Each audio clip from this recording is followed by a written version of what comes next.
எங்களுடைய வீடியோக்களை தயவு செய்து ஸ்கிப் செய்யாமல் புரியும்படி முழுவதும் கேளுங்கள்.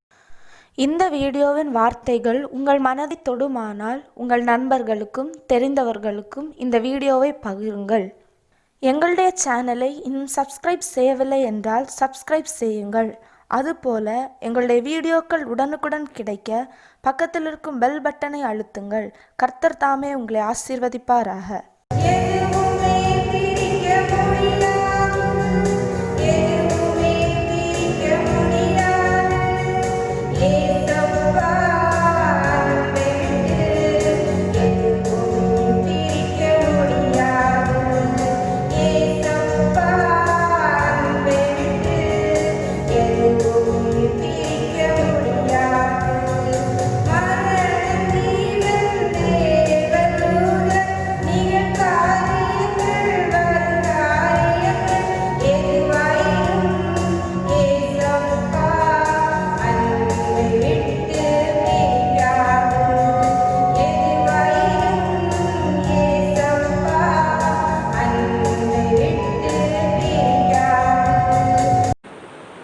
ஆபிரகாமோடு தேவன் செய்த 4வது உடன்படிக்கையை பார்த்தோம். ஆமென். இன்று 5வது உடன்படிக்கையை பார்க்க போகிறோம். ஆமென், ஆமென். இந்த உடன்படிக்கை 22வது அதிகாரம் 15 முதல் 18 வரை ஒன்று வாசித்துட்டு நம்ம செய்திக்குள்ள போவோம். கர்த்தருடைய தூதனானவர் 2ஆம் தரம் வானத்திலிருந்து ஆபிரகாமை கூப்பிட்டு, நீ உன் புத்திரன் என்றும் உன்னுடைய ஏக சுதன் என்றும் பாராமல் அவனை ஒப்பு கொடுத்து இந்த காரியத்தை நீ செய்தபடியால் நான் உன்னை ஆசீர்வதிக்கவே ஆசீர்வதித்து உன் சந்ததியை வானத்து நட்சத்திரங்களைப் போலவும் கடற்கரை மணலை போலவும் பெருகவே பெருக பண்ணுவேன் என்று உன் சந்ததியார் வாசல்களை சுதந்திரித்துக் கொள்வார்கள் என்றும் நீ என் சொல்லுக்கு கீழ்ப்படிந்தபடியினால் பூமியில் உள்ள சகல ஜாதிகளும் ஆசீர்வதிக்கப்படும் என்று என் பேரில் ஆணையிட்டேன் என்று கர்த்தர் சொல்லுகிறார். ஆமென். இது 5வது முறையாக கர்த்தர் கொடுக்கிற உடன்படிக்கைன்னா ஆசீர்வாதம், வாக்கு தத்தம். ஆமென் சொல்லு. நல்லா புரிஞ்சுக்கணும். 5வது தடவை. இதுவரைக்கும் கர்த்தராகிய தெய்வம் ஊர் என்னும் தேசத்தில் இருந்து, கல்தியர் தேசத்தில் இருந்து ஆபிரகாமை அழைத்த போதே கொடுத்தார் வாக்கு தத்தம். நான் இந்த தேசத்திற்கு உன்னை அதிபதியாகவும் இந்த தேசத்தை சுதந்திரிக்கும் விதமாய் அநேக ஜாதிகளை அநேக ஜனங்களை உனக்கு கொடுத்து உன்னுடைய சந்ததியாக பெருக பண்ணுவேன், இந்த கண் காண்கிற பூமி அத்தனை உனக்கு சொந்தமாக்குவேன் என்று சொன்னார். ஆமென், ஹல்லேலூயா. பாருங்க, அவர் ஆபிரகாமை அழைத்து கொண்டு வந்து பல வருஷங்கள் ஆகிவிட்டது. 4 தடவை வாக்கு தத்தமும் கொடுத்தார். ஆனா இந்த வாக்கு தத்தத்தை நீங்கள் பார்க்கும்போது கர்த்தராகிய தெய்வம் இந்த ஒவ்வொரு தடவையும் சொன்ன வார்த்தையை நிறைவேற்றுகிற காலம் இப்பொழுதுதான். அதான் சொல்றா, என் வார்த்தைக்கு நீ உண்மையா இருந்தபடினா. நல்ல வாசித்தா பாருங்க. கர்த்தருடைய தூதனானவர் 2ஆம் தரம் வானத்திலிருந்து ஆபிரகாமை கூப்பிட்டு, நீ உன் புத்திரன் என்றும் உன் ஏக சுதன் என்றும். ஏக சுதன்னா ஆம்பளை, ஏகன்னா ஒன்னே ஒன்று, வேற இல்லை.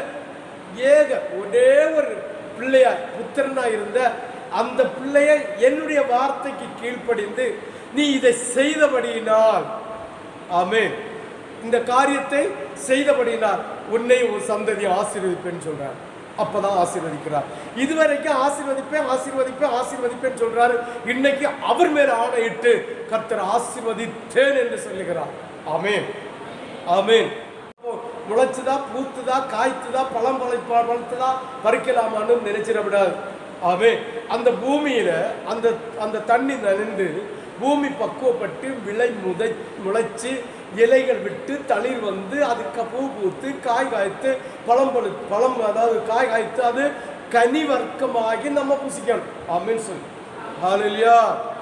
இது ஆபிரகாமுடைய விஷயத்துல நம்ம இதை கண்ணும் கருத்துமாக பார்க்கிறோம். ஆமென். இப்ப ஆசீர்வதித்தது அங்கனம் இருக்கட்டும்.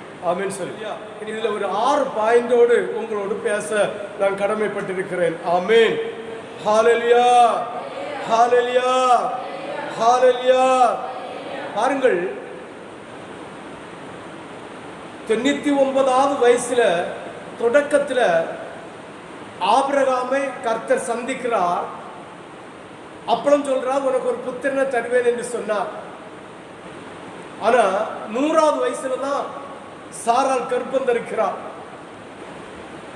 சாராள் கர்ப்பம் தரிப்பதற்கு முன்னால் இந்த 99வது வயசுல ஆண்டவர்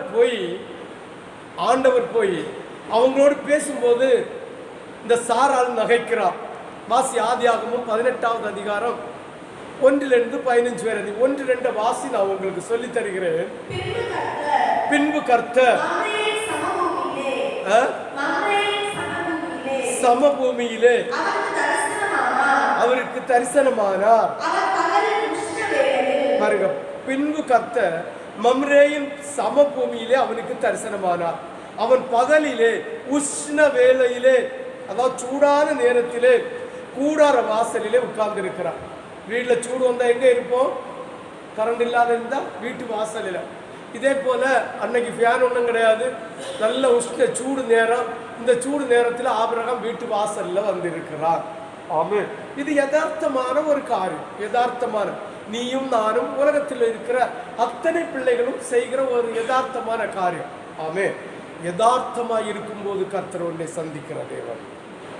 ஆமென், ஆமென், ஹல்லேலூயா. சாதாரணமாய் நீ இருக்கும்போது, சாதாரணமாய் நீ உடுக்கும்போது, சாதாரணமாய் நீ பேசும்போது கர்த்தர் உன்னை சந்திக்கிற தேவன். ஆமென்.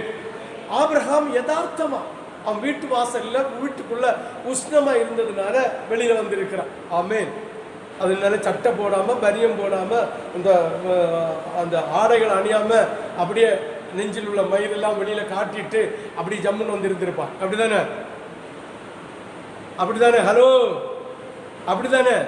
இன்னை வீட்டில் புழுக்கம் வந்துட்டா உடனே சட்டையெல்லாம் தூக்கி ஏறி தோலை ஒரு சும்மா ஒரு கவலையும் போட்டுட்டு நடையில் வந்திருந்து அப்படியே பார்த்துட்டு இருப்போம். பார்த்துட்டு இருக்கிறது காத்து கொள்ளியதில்லை. இனி ரோட்டங்கரையில் இருக்கிறவங்க பாக்கியது என்ன தெரியுமா? ஊரில் என்னெல்லாம் கலர் போகுது. கலர் என்ன தெரியுமா? நாடம் பாசையில் என்ன ஃபிகர் என்ன தெரியுமா? பொம்பளை இளமாக்குறோம். ஆமே, ஆமே. ஆனால் ஆபிரகாம் அப்படி வந்து இருக்கல. அந்த இடத்துல நல்லா சிந்திக்கணும். வீட்டில் உஷ்ணமா இருந்ததுனால வாசல் படியில யதார்த்தமா வந்து இருக்கிறான். ஆமேன்.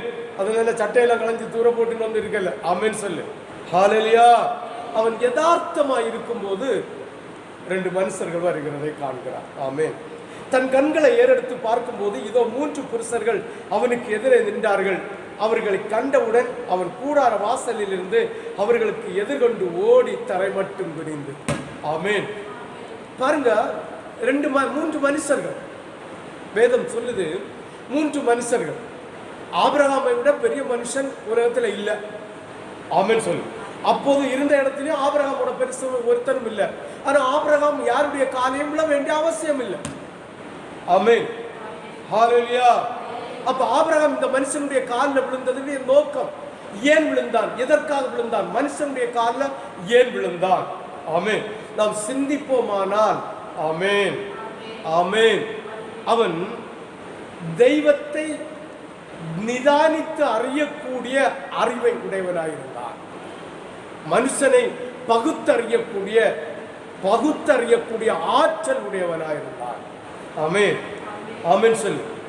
மனுஷனையும் தெய்வத்தையும் குணாதிசயங்களை கண்டு அறியக்கூடிய விதத்தில் இருந்தால் நாம் இன்று உண்மையான ஊழியக்காரர்களை பகுத்தறியக்கூடிய ஆற்றல் கூட இல்லாத ஜென்மங்களாக இருக்கிறோம். ஆமென், ஹல்லேலூயா. இப்போ இதே மாதிரி நல்ல இதுக்கு பேர் என்ன, ஜிப்பா போட்டு நல்ல ஃபேண்ட் வெள்ளை எல்லாம் போட்டுட்டு இருந்தா பாஸ்டர் கொஞ்சம் வெள்ளையும் சொல்லேமா இருந்தா, இல்லைங்க நல்ல கருப்பா இருந்தா, அப்படியே அப்படியே இருந்தா நல்ல பாஸ்டர். நோ. ஆமென். ஹalleluya. ஆசாரியனுக்கு கர்த்தர் எகோபத் என்ற ஆடையை தைத்து கொடுத்தது போல இதெல்லாம் ஒரு அடையாளம். ஆமென் சொல்.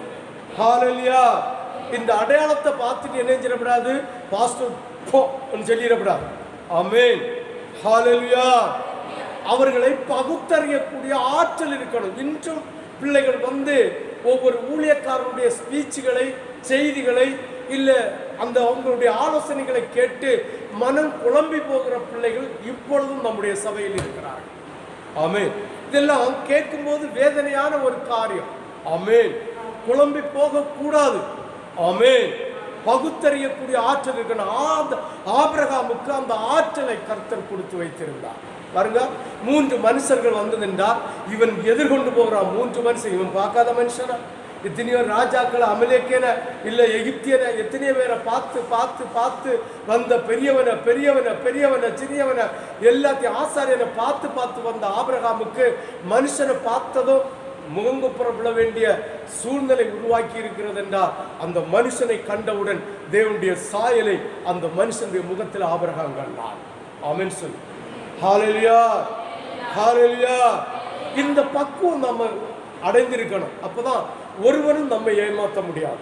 ஒரு ஊழியக்காரனும் ஒரு மனுஷனும் உலகத்தில் இருக்கிற எந்த துன்மார்க்கனும் பிசாசும் மந்திரவாதியும் தந்திரவாதியும் எந்த ஊழியக்காரனும் எந்த தீர்க்கதரிசியும் நம்மளை ஏமாற்ற முடியாது. இந்த பகுத்தறியக்கூடிய ஆற்றலை கர்த்தரிடம் முழங்கால் போட்டு நீங்கள் பெற்றுக்கொள்ள வேண்டும் என்று நான் உங்களிடம் வேண்டுதல் வைக்கிறேன். ஆமென். ஹalleluya. ஹalleluya. பாருங்க, 3 புருஷர்கள் அவனுக்கு எதிரே நின்றார்கள். அவர்களை கண்டவுடனே அவன் கூடார வாசலில் இருந்து அவர்களுக்கு எதிர்கொண்டு ஓடி தரை மட்டும் குனிந்து, ஆண்டவரே, உம்முடைய கண்களில் எனக்கு கிருபை கிடைத்ததானால் நீர் உமது அடியனை விட்டு கடந்து போக வேண்டாம். ஆமென். ஆமென். ஏன் அந்த 3 புருஷனை கண்டதோ போய் சாஷ்டாங்கமாய் விழுந்து, ஆண்டவரே, இந்த அடியனுக்கு உமது கண்களில் கிருபை கிடைத்தா நீர் இந்த இடத்தை விட்டு நகர்ந்து போகக்கூடாதுன்னு சொல்றார். ஆமென் சொல். ஆமென். ஏனென்றால் ஆண்டவருடைய சாயல் அந்த மனுஷனுடைய முகத்தில் தெரிந்தாகிவிட்டது. ஆபிரகாம் கண்டுட்டான், இது மனுஷன் அல்ல. ஆமென். ஆண்டவருடைய மகிமையோடு என்னிடம் பேசுவதற்கு நான் தகுதியற்றவனாய், நான் பாத்திரன் இல்லாதவனாய் இருந்தபடியினால் மனுஷனுடைய ரூபத்தில் என்னோடு பேச வந்த என்னுடைய ஆண்டவர், எனக்கு தரிசனம் தந்த ஆண்டவர், என்னை அழைத்த ஆண்டவர், எனக்கு ஜீவன் தந்த ஆண்டவர் என்று அவன் புரிந்து கொண்டான். அவன் சொல்லுகிறான், என் மீது கிருபை நீர் வைத்தது உண்மையானால் இந்த இடத்தை விட்டு இப்போது போகக்கூடாது என்று சொல்லுகிறான். ஆமென். ஆமென். பாருங்க, ஆண்டவரை கண்டா ஆண்டவரை வரவேற்கிற விதத்தை அழகா நம்ம ஆபிரகாம் மூலமாக கற்றுக்கொள்ளணும். இன்னைக்கு ஊழியக்காரனுக்கு கூட இந்த மரியாதை கொடுக்கல யார்? ஆமென் சார். என்ன மரியாதை கொடுக்குறாங்க ஊழியக்காரன் நின்னா கூட பார்க்கல, அப்படி பேச்செல்லாம் டப் டப் டப் டப்புன்னு மாறிடும். ஆமென் சொல்லி ஊழியக்காரன் நின்னா கூட தெரியல. ஏன்னா மனுஷ ரூபத்தில் இருக்கிறான், மனுஷனோட இருக்கிறான், வேலைக்காரனா இருக்கிறான், சமையல்காரனா இருக்கிறான், இல்ல உழைக்கிறவனா இருக்கிறான், இல்ல ஜெபிக்கிறவனா இருக்கிறான் என்று சொல்லி அவர்கள் ஊழியக்காரன் இருக்கிற கூட்டத்திலோட பேச்சுகள் எல்லாம் ஒரு மிதப்பா பேசுவாங்க. ஆமென் சொல்லி பேசப்படாது. ஆமென். ஹalleluya. ஹalleluya. மனுஷனுடைய ரூபத்தில் ஆண்டவர் எப்போது எழுந்தருளிக்கிறார், எப்போது அருளி செய்கிறார் என்பதை அறிந்து புரிந்து பேசணும். ஆமென் சொல்லி ஆபிரகாம் அதை அறிந்து வைத்திருந்தார். கண்டதும், ஆண்டவர் என் மீது இரக்கம் வைத்ததுன்னா நீர் இந்த இடத்தை விட்டு இப்போது போகக்கூடாது. ஆமென். ஹalleluya. தரை மட்டும் குனிந்து, ஆண்டவரே, உம்முடைய கண்களில் எனக்கு கிருபை கிடைத்ததனால் நீர் உமது அடியனை விட்டு கடந்து போக வேண்டாம். ஆமென். ஹalleluya. ஹalleluya. நல்லா புரிஞ்சுலுங்க. அடுத்தது ஆண்டவரை உபசரிச்ச விதம். ஃபர்ஸ்ட்ல ஆண்டவரை நமஸ்கரித்தான், விஷ் பண்ணின. இப்போ ஆண்டவரை இப்போ மனுஷனை நம்ம பார்க்குறோம்னா என்ன செய்கிறோம்? ஊழியக்காரரை பார்த்தா வாங்க வாங்க பாஸ்டர், வாங்க வாங்க உட்காருங்க. இதே போல் ஆண்டவருடைய சாயலை பார்த்ததும், ஆண்டவருடைய பேஸ்கட்டை பார்த்ததும் அவருடைய உள்ளத்தில் கொழுந்துவிட்டு எரிஞ்சது நிமித்தம் ஆண்டவரை வாங்க வாங்க என்று முகம் குப்புற விழுந்து குனிந்து பணிந்து அவன் வணங்குகிறான். வணங்கிட்டு சொல்றான், என் மீது எனக்கு இந்த அடிமைக்கு இரக்கத்தை நீர் தந்தது உண்டானா நீர் இந்த இடத்தை விட்டு போகக்கூடாது, நான் கொஞ்சம் தண்ணி கொண்டு வருவேன், அதை குடிச்சுட்டு தான்.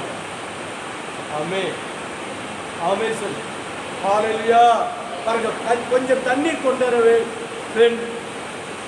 வரட்டும், உங்கள் கால்களை கழுவி மரத்தடியில் சாய்ந்து கொண்டிருங்கள். ஆமே. வீட்டில் இடம் இல்லை. தேவன் போன வீடை பார்த்துக்கோங்க. பெரிய மாளிகை வீட்டில் மட்டும்தான் இயேசு போவார்னு நினைச்சிடக்கூடாது. பெரிய 8 மாடி கட்டிடத்துக்கு தான் போவார்னு நினைச்சிடக்கூடாது. குடிச கூடாரம். தேவனுக்கு அந்த வீட்டுக்குள்ள போய் இருக்க இடம் இல்லை. ஆமே. ஆபிரகாம் வீடு எப்படி இருந்தது? எப்படி இருந்தது? அந்த வீட்டுக்குள்ள ஆண்டவர் போய் உட்கார்றதுக்கு இடம் இல்லை. ஆமே. அவர் காட்டி கொடுக்கிறார் மரத்தடியில, ஆண்டவரே நான் தண்ணீர் கொண்டு வாரேன், உங்களுடைய பாதங்களை கழுவி நீர் நான் வருமட்டும் இந்த மரத்தடியில கொஞ்சம் சாஞ்சு இளைப்பாற வேண்டும் என்று கேட்கிறான். ஆமே. ஹல்லேலூயா. எந்த பெரிய மனுஷனுக்கையும், எந்த உத்தியோகத்தில் இருக்கிற ஆபீசருக்கையும், எந்த ஞானம் பெற்றவனுக்கையும், இல்லை எந்த தொழில் தெரிஞ்ச நல்ல திறமைசாலிக்கையும், இல்லை ஆஸ்தி பெருகின பெரிய ராஜா கிட்டையும் இவ்வளவு பணிந்து பேசினால், ஆமே, உண்மையில சொல்ற, எந்த கடினம் உள்ளவனா இருந்தாலும், எந்த ஆங்காரம் உள்ளவனா இருந்தாலும் நாம் பணிந்து போவோமானால் அவனுடைய உள்ளத்திலே இரக்கம் தானே உண்டாகும். ஒரு மனுஷனுடைய உள்ளத்திலே இரக்கம் உண்டாகிறது என்றால் தேவாதி தேவனுடைய உள்ளத்திலே இரக்கம் உண்டாகுவதற்கு நாம் நம்மை தாழ்த்தி, நம்மை தரை மட்டும் குனிந்து, நம்மை அவருடைய பாதத்தில் அர்ப்பணித்து, தெய்வமே என்று தன்னுடைய உள்ளத்தை அன்னார் ஊற்றினது போல ஊற்றினால் நம்முடைய குடும்பத்தையும், நம்முடைய குடும்பத்தில் இருக்கிற உற்றார்களையும், நமக்கு வேண்டப்பட்டவர்களையும் விடாட்சிக்க, அவர் ஆசீர்வதிக்க வல்லவராயிருக்கிற ஆண்டவர் என்பதை நாம் புரிந்து கொள்ள வேண்டும். ஆமென் ஆமென் ஹல்லேலூயா. இது நம்ம என்ன செய்வேன்னா, அவன்ட பணம் இருந்தா அவன்கிட்ட இருக்கட்டும், அவன்ட திமிர் இருந்தா அவன்ட இருக்கட்டும், அவன்ட சாமர்த்தியம் இருந்தா அவன்ட இருக்கட்டும், அவன்கிட்ட எல்லாம் இருந்தா அவன்ட இருக்கட்டும், நான் யாருக்கு அடிபணிஞ்சு போகக்கூடாது என்கிற வீம்பில் நடப்போம். கர்த்தராகிய தெய்வத்திற்கு இது அருவருப்பான காரியம். அவர் சொல்லுகிறார், பெருமை உள்ளவர்களுக்கு நான் எதிர்த்து நிற்பேன், தாழ்மை உள்ளவர்களுக்கோ நான் கிருபைகளை அளிக்கிற நல்ல தெய்வம். ஆமென் ஆமென். இது என்னுடைய வாழ்க்கையில நான் அனுபவித்தது. ரட்சிக்கப்படவில்லை ஒரு மனுஷனும் நான் மதிக்க மாட்டேன். ஆமென் ஹல்லேலூயா. பட் ரட்சிக்கப்பட்ட பிறகு தேவன் தந்த வாக்குத்தத்தம், தேவனுடைய வார்த்தை இதுதான் எனக்கு தந்த வார்த்தை. நீ உன்னை தாழ்த்து, உன் இருதயத்தின் கடினத்தை மாற்று, உன் இருதயத்தின் தாழ்மையை ஏற்றுக்கொள், நான் உனக்கு கிருபைகளை அளிப்பேன் என்று சொன்ன தெய்வம். அன்று முதலே கர்த்தருடைய வார்த்தைக்கு தகுந்தது போல என்னை எத்தனை பேர் ஏளனம் செய்தார்கள். எத்தனையோ பெரியவர்களுக்கு நான் செவி சாய்க்கிறேன், எத்தனையோ பாவங்களுக்கு தன்னை அடிமையாக்கி கொடுக்கிறேன். பாருங்கள், எத்தனையோ பேர் என்னை அவன் இவன் வா போ என்று என் கையினால் தேவனுடைய ஆசீர்வாதத்தை, தேவனுடைய விடுதலையை, தேவனுடைய சுகத்தை பெற்றுக் கொடுத்த அதே ஜனங்கள் என்னை பார்த்து அவன் இவன் இல்லாவிட்டா ஒருமையில ரொம்ப கேவலமாய் பேசினார்கள். அப்பொழுது சிரித்த முகத்தோட தலை சாய்த்து கொண்டு அடிக்கப்படுகிற ஆட்டுக்குட்டி நின்றது போல வந்த நாட்கள் ஏராளம் ஏராளம் ஏராளம். கடந்த வாரத்தில் கூட ஒரு நாள் இதே சம்பவம் நடந்த போன்ல சிரித்து கொண்டே இருந்தேன். ஆமென் சொல்லு. இந்த உள்ளம் எந்த மனுஷனுக்கு வரலையோ அவன் பெருமையில் இருக்கிறான் என்றான். நான் என்னுடைய சாமர்த்தியம், என்னுடைய பணம், என்னுடைய உழைப்பு, என்னுடைய ஞானம், என்னுடைய கல்வி, என்னுடைய அறிவு, என்னுடைய அழகு, என்னுடைய ஆடை, என்னுடைய பெருமை என்று நினைத்து அடுத்தவர்களை கொச்சையாக, அடுத்தவர்களை மட்டமாக, அடுத்தவர்களை ஒன்றுமில்லாதது போல் நினைக்கிறோம் என்றால் நம்முடைய இருதயத்தில் பெருமை என்கிற இந்த வலை இருக்கிறது என்பதை நாம் ஆட்டோமேட்டிக்காய் புரிந்து கொள்ள வேண்டும். கர்த்தராகிய தெய்வம் வேதத்தில் சொல்லி இருக்கிறார், பெருமை உள்ளவர்களுக்கு எதிர்க்க தான் செய்ய வேண்டும். மாற்று கருத்தே இல்லை, எதிர்க்க தான் செய்வார். எதிர்ப்பு தான். அவர் எதிர்த்துருவார், எதிரியாட்டு தான் மாறுவார். பெருமை உள்ளவர்களுக்கு பெருமை என்ன? உடனே பெருமை என்ன வேற ஏதோ வானத்திலிருந்து பொத்து வந்தேன்னு நினைக்காத. உன்னை நீ பெரியவனாய் பெரியவளாய் நீ மேன்மை உள்ளவளாய் நினைத்து மற்றவர்களையும் மற்ற பொருட்களையும் அசட்டை செய்கிறது தான் பெருமை என்பதை புரிந்து கொள்ள வேண்டும். ஆமென். கர்த்தர் பெருமை உள்ளவர்களுக்கு எதிர்த்து நிற்கிறார், தாழ்மை உள்ளவர்களுக்கு கிருபையை அளிக்கிறார். ஆமென். ஆமென் சொல்லு. அப்ப தாழ்மை எடுக்க எடுக்க யார் எதை சொன்னாலும், யார் எதை பேசினாலும், யார் எதை கூறினாலும் தாழ்மை நம்மோடு இருந்தால் தெய்வம் நமக்கு கிருபைகளை அளித்து நம்மை நாளுக்கு நாள் உயர்த்தி கொண்டே இருப்பார். ஆமென் சொல்லு. ஆனால் யாரிடம் இந்த தாழ்மை இருக்கிறது? சிந்தித்து பார்த்தால், யோசித்து பார்த்தால் விரல் விட்டு என்ன முடியுமோ என்கிற சிந்தனை நம்முடைய சபையில் கூட இருக்கிறது. ஆமென். ஹல்லேலூயா. எல்லாத்தையும் விட்டு கொடுப்பாங்க, எல்லாத்தையும். பொருள் வேணும்னா விட்டு கொடுப்பாங்க, பணம் வேணும்னா விட்டு கொடுப்பாங்க, தன்னுடைய ஆடையை கூட கொடுத்துருவாங்க. ஆனா தன்னை தாழ்த்துகிற விஷயத்தில் நிறைய பேருக்கு அந்த தன்னை இறங்கி போகக்கூடிய எண்ணம் இல்லை. யாராவது ஒரு வார்த்தை சொல்லிவிட்டார், யாராவது ஒரு வார்த்தை பேசிவிட்டார் என்கிற அந்த ஆங்காரம் உள்ளத்தில் வருகிறது என்றால் உன்னிடம் பெருமை இருக்கிறது என்ற அர்த்தம், தற்பெருமை வந்திருக்கிறது என்ற அர்த்தம், நான் நான் நான் என்ற ஆங்காரம் வந்திருக்கிறது என்ற அர்த்தம். இப்படி பெருமை உள்ளவர்களுக்கு கர்த்தர் எதிர்த்து நிற்கிறார். எதிர்த்து நிற்கிறார்னா வேற ஒண்ணும் இல்லை, அவர் தான் உனக்கு 1ஆம் நம்பர் எதிரி. சொல்லுவோம், பிசாசு இங்க குத்திட்டான், பிசாசு அங்க குத்திட்டான், இப்படி போச்சு அப்படி போச்சு. நோ, ஒருவனும் குத்தல்ல, கர்த்தர் உன்னை எதிர்க்கிறார் என்ற அர்த்தம். ஆமென். ஆபிரகாம பாருங்க, தன்னை தாழ்த்துகிறான், பாதங்களுக்கு தண்ணி கொடுத்து ஆண்டவரே நீர் வீட்டுல இடம் இல்லை, 7 அடுக்கு மாடி 10 அடுக்கு மாடி கட்டினாதான் இயேசு வருவாரா? நோ, இயேசு கூடார வாசலிலும் வருவார், ஓலை மேய்ந்து கொண்டிருக்கிற இடத்திலும் வருவார், டார்பாலத்தை போட்டு கட்டின இடத்திலையும் வருவார். அந்த இடத்துல அவர் வர வேண்டுமா? எந்த இடத்துலையும் அவர் வர வல்லவராக இருக்கிறார். அது 7 மாடி கட்டிடமா இருந்தாலும், ஐயா சாணி பூசின தரையா இருந்தாலும், அது எப்பேற்பட்ட இடமா இருந்தாலும் கர்த்தர் இறங்குற இடம் பரிசுத்தமா இருக்கும், சுத்தமா இருக்கும், அது மகிமையா இருக்கும். அதற்கு நீ பாத்திரந்தானா? இவ்வளவுதான், வேற ஒண்ணுமே இல்லை. உன் வீடு அதுக்கு பாத்திரந்தானா? ஒரு ஆலயத்தை போல உன் வீடை வச்சிருக்கிறியா? ஆலயத்தை போல வீடை வச்சிருக்கிறியா? உன் வீட்டுக்காக உன்னுடைய ஆசாரியன் தருகிற ஆலோசனையை செய்கிறீங்களா? சொல்லுகிற ஆலோசனையை அப்படியே ஏற்றுக்கொண்டே ஆகணும். ஆமென். அது சொல்லுகிறார் என்றால் கர்த்தர் ஒரு மனுஷனோடு இருந்து இந்த ஆலோசனையை தருகிறார் என்றால் அதற்கு 100 அர்த்தங்கள் இருக்கும். ஆமென். ஹல்லேலூயா. 100 அர்த்தங்கள் இருக்கும், 100 அர்த்தம். ஆமென். ஹல்லேலூயா. சொல்லுகிற விஷயத்தை நீ கடன் வாங்கி செய்தா கூட கர்த்தர் உன்னை அந்த கடத்தில் இருந்து மீட்டு தருவார். ஆமென். ஹல்லேலூயா. ஹல்லேலூயா. ஒரு வீடு கட்டினா அந்த வீட்டுக்கு கண்ணுண்டு, அந்த வீட்டுக்கு மூக்குண்டு, அந்த வீட்டுக்கு காதுண்டு, அந்த வீட்டுக்கு தலை உண்டு, அந்த வீட்டுக்கு வாய் உண்டு, அந்த வீட்டுக்கு நாக்குண்டு, அந்த வீட்டுக்கு பல்லுண்டு, நாடி உண்டு, கை உண்டு, வயர் உண்டு, முதுகுண்டு, இடுப்பு உண்டு, கால் உண்டு, பாதம் உண்டு, விரலும் உண்டு. அதாவது அது நல்லா புரிஞ்சுக்கணும். இனி இதெல்லாம் ஒவ்வொன்றா நான் சொல்லி தர முடியாது. ஆமென் சொல்லு. ஆலோசனையை சொன்னா உடனே என்ன செய்யணும்? அப்படியா, உடனே அதை செய்ய முயற்சி பண்ணணும், ஜெபம் பண்ணணும். உன் கையில இருந்த இல்லையோ கர்த்தர் நடத்தி தருவார். அதான் உண்மை. ஆமென் சொல்லு. ஹல்லேலூயா. இதுக்கு மாறு யோசனை, மாற்றி சிந்திக்காத. ஆமென். ஏன்னா உன்னுடைய சரீரம் தேவனுடைய ஆலயம். அதே போல நீ வைக்கிற வீடு தேவனுடைய ஜெப வீடு, அது அவர் தங்கும் ஆலயம்.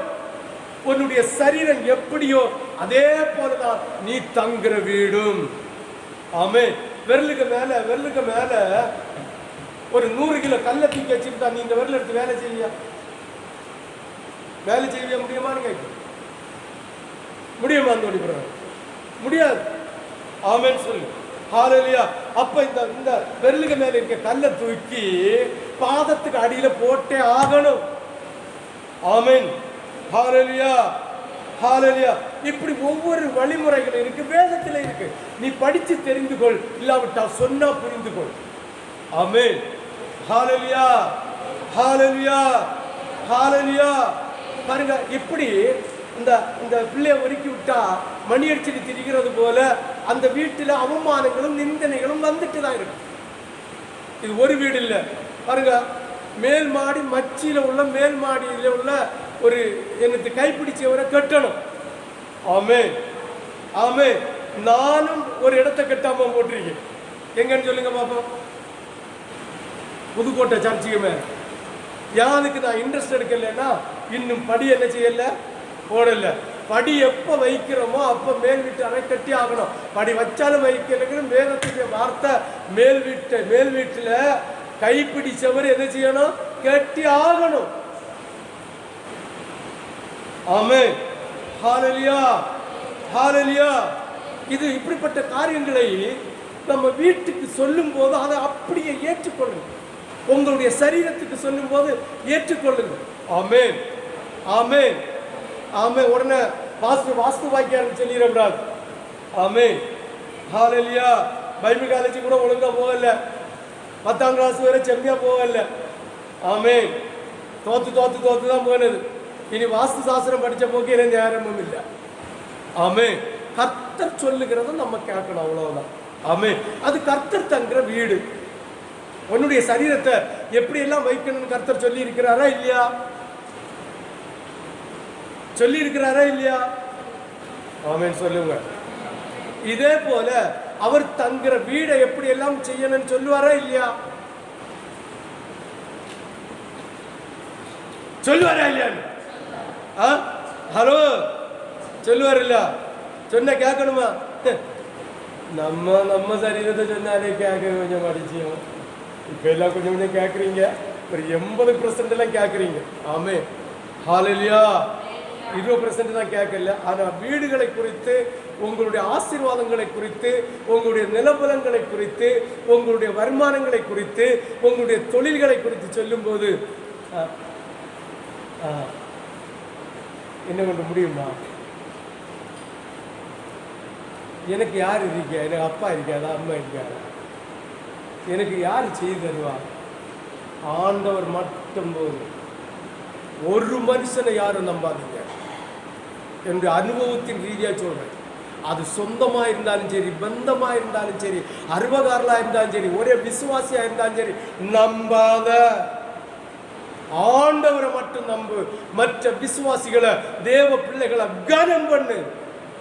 அவர்களை உதாசீனப்படுத்தாத, அவர்களை அருவருப்பத்தல்லாத, அவர்களை குற்றவாளியா எண்ணாத, அவர்களை குற்றம் என்று நீ சிந்திக்காத, அவர்களை குற்றப்படுத்தாத, அவர்களை ஏளனம் செய்யாத, திமிர் எடுக்காம நம்மை தாழ்த்தி மற்றவர்களை கனம் பண்ண வேண்டும். இது தெரியாத கிறிஸ்தவ வாழ்க்கை அல்ல. அச்சு அடையாளம் பிசாசினுடைய வாழ்க்கை. ஆமே. வெள்ள ட்ரெஸ்ஸை போட்டிருப்போம், எல்லாம் கலத்தி இருப்போம், நல்ல ஆகாரம் சாப்பிட்டு இருப்போம், 7 நேரம், ஒரு நேரம் 3 நேரம் இல்லை, 7 நேரம் ஜோம் பண்ணி இருப்போம். ஆனால் சுத்த தரித்திரிய வாசி என்னட்ட கேட்டான். ஆமீன் சொல்லி பிறரை மதிக்க கற்றுக்கொள்ளணும். ஆமீன் சொல்லி வேதம் முதல்ல அதுதான். தன்னை போல் பிறரை நேசி.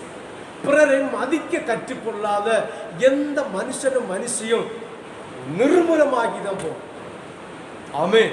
பிறரை மதிக்கணும். தன்னை போல் பிறரை நேசிக்கணும். பிறரை நேசிக்காத உள்ளம் படைத்தவர்கள் நிச்சயமா தேவனுடைய வார்த்தையை கொண்டு, அவருடைய ஜீவனை கொண்டு சொல்லுகிறேன், நீங்கள் தரித்திரியவாசிகள். ஆமென், ஆமென். யாருக்கெல்லாம் புரியுது? புரிஞ்சவங்க அல்லேலூயா சொல்லலாமே, புரியாதவங்க எல்லாம் அல்லேலூயா சொல்லலாமே. உனக்கு புரியலையா? நீ எங்க கவனிச்சுட்டு இருக்க? கொஞ்ச நேரம் எழுப்பி முழங்கால் போடு பாப்பா, கையை கட்டின்ட்டு. ஆமேன். சாமுவேலு காலை மடக்கு, கையை அப்படியே கட்டிட்டு நிமிந்துரு. கை தொடையில படப்படாது, சரியா? அப்படி இருக்கணும். தொடையில பட்டுதுன்னா கம்பெடுத்துடும். நிமிந்துரு. தொடையில கை படப்படாது, சரியா? கை அங்கே இங்கே நீங்கி நான் மதி இங்கே கொண்டு மேலே ஆக்கி விட்டுரும். ஹalleluya, ஹalleluya. நம்ம இயேசு நல்லவர். ஆமென். கை எப்படி நிமிருது? அல்லேலூயா சொல்லி பார்ப்போம். இப்படி நிமிரணும். ரீமாலு கை நிமிராதா? கையை நிமிர அப்படி நிமிரா இல்லையா? சிந்தியாளுக்கு கையை பார்க்கட்டு. சிந்தியா கை இவ்வளோ நிமிருமா? வசத்து கையை வசத்து எழுப்பி முழங்கால் போடு. ஜம் ஜம் ஜம்னு ஒத்த கையை வசத்து நில்லு பார்ப்போம். வசத்து கையை கை தாழப்படாது. இனி யாருக்கு கை நிமிர இல்லை? வாலிப சின்ன பெரிய பிள்ளைகளுக்கு கேட்டு வாலிப பிள்ளைகளுக்கு கை வசத்து அப்படி இருக்கணும். ஹல்லேலூயா. கையை நிமித்து இப்படி ஹல்லேலூயா. கையை கீழே போடுங்க. நீ மேலே வச்சுக்க. கை மடங்கப்படாது. மடங்குனா இது ஒத்த காலை விட்டுரு. ஹல்லேலூயா ஹல்லேலூயா. நம்ம இயேசு நல்லவர். எதை செய்தாலும் அவர் ஒழுங்கு கிரயமாய் செய்கிறார். கை மடங்குது. கை மடங்குனா ஒத்த காலில் விட்டு கையை ரெண்டு கையை ஊற்றி வச்சிரு. ஆமென் ஹல்லேலூயா. அது மாதிரி ஆராதிக்கு இப்படி தான் போகும். சிந்தியாளுக்கு கை எல்லாரும் சிந்தியாளுக்கு கையை வசத்து கையா இன்னும் வசத்து ஒத்த காலில் விட்டுருவோன்னா விட்டுருவோம். ஹல்லேலூயா. இனி ஆராதனையில் கை மடங்கிகளுக்கு இதுதான் செய்யணும். ஆமென் ஹல்லேலூயா. இனி கையை வைத்து சொல்ல இல்ல உட்காரு. ஆமென் ஹல்லேலூயா ஹல்லேலூயா. சரி, நம்ம இயேசு நல்லவர். ஆமென். பாருங்கள், ஆபிரகாம் அடுத்து சொல்றான்,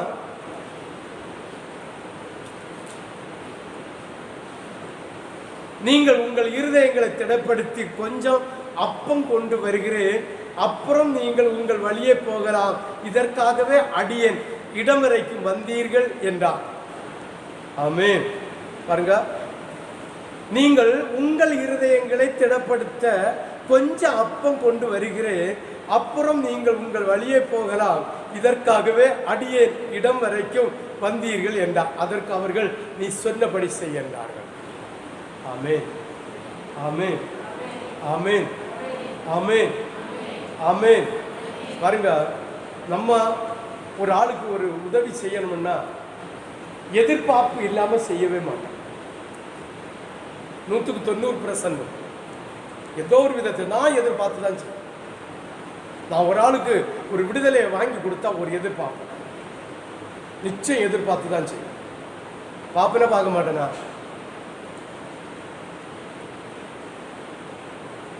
அபிசு பாப்பனா பார்க்க மாட்டேனா?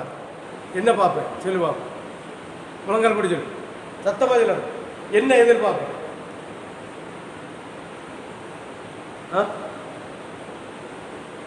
தெரியாது தெரியாது தானே? அப்ப பின்ன என்னத்தை எதிர்பார்ப்பேன்னு சொல்ற? சரி, என்னத்தை எதிர்பார்ப்பேன் தெரிஞ்சவங்க சொல்லுங்க பார்ப்போம். ஆமே உட்கார். எனக்கு ஒரு கிரீடத்தில் ஒரு முத்து வேணும், இதை நான் எதிர்பார்ப்பேன். இது கிடைக்காத பட்சத்தில் மனசுக்கு வேதனை தான், மனசுக்கு சங்கடம் தான், சஞ்சலம் தான். அந்த ஆத்மாவை வேதனையோடு என் கண்கள் பார்க்கும். அந்த வேதனையின் பிரதிபலன், அந்த பிம்பமாக அவங்க குடும்பத்தில் அது உண்டா. ஆமென் ஆமென் சொல்லு. எனக்கு அந்த ஆத்மா பரலோகத்துக்கு போய் ஒரு முத்து எனக்கு வேணும். ஆமென் ஆமென் சொல்லு. ஆமென். இந்த எதிர்பார்ப்பை நான் சொல்லல.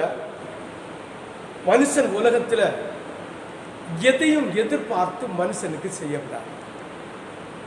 ஒரு மனுஷனுக்கு நம்ம சகாயம் செய்கிறோம்னா அடுத்து இவன் செய்வானா? மொய் எழுதுகிறது போல. எப்படி ஒருத்தரைய கல்யாணத்துக்கு போகணும், 1001 ரூபா.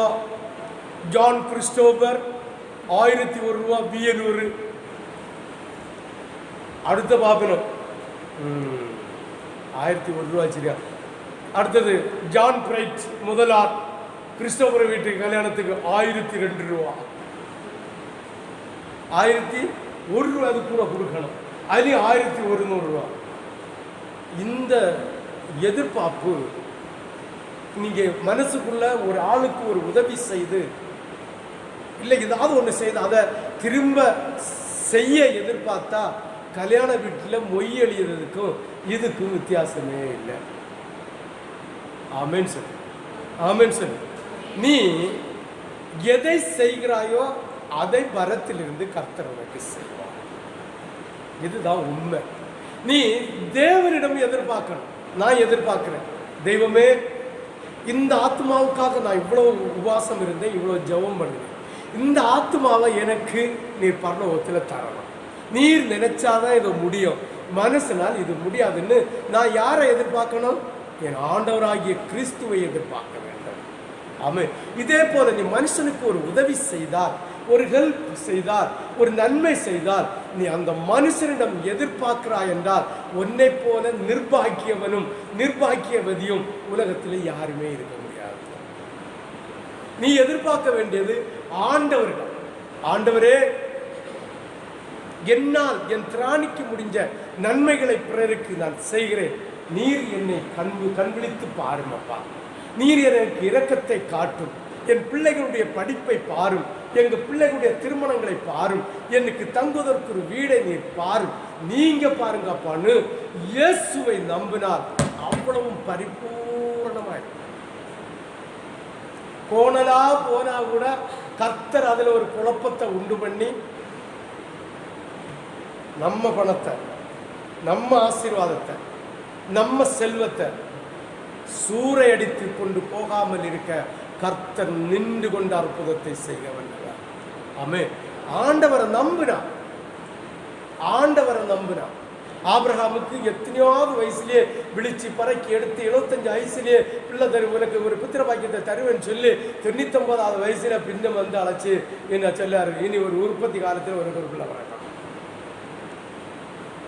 ஆமேன்னு சொல்லி நம்ம 4 வருஷம் 5 வருஷம் 7 வருஷம் பார்த்துட்டு பாஸ்டர் பிள்ளைய பெத்தெடுக்கலாமா தத்தெடுக்கலாமா, தத்தெடுக்கிறதுக்கு கர்த்தருக்கு சித்தம் உண்டான்னு என்ன செய்வோம், ஆண்டவர்கிட்ட நம்ம நிமித்தம் பார்ப்போம்.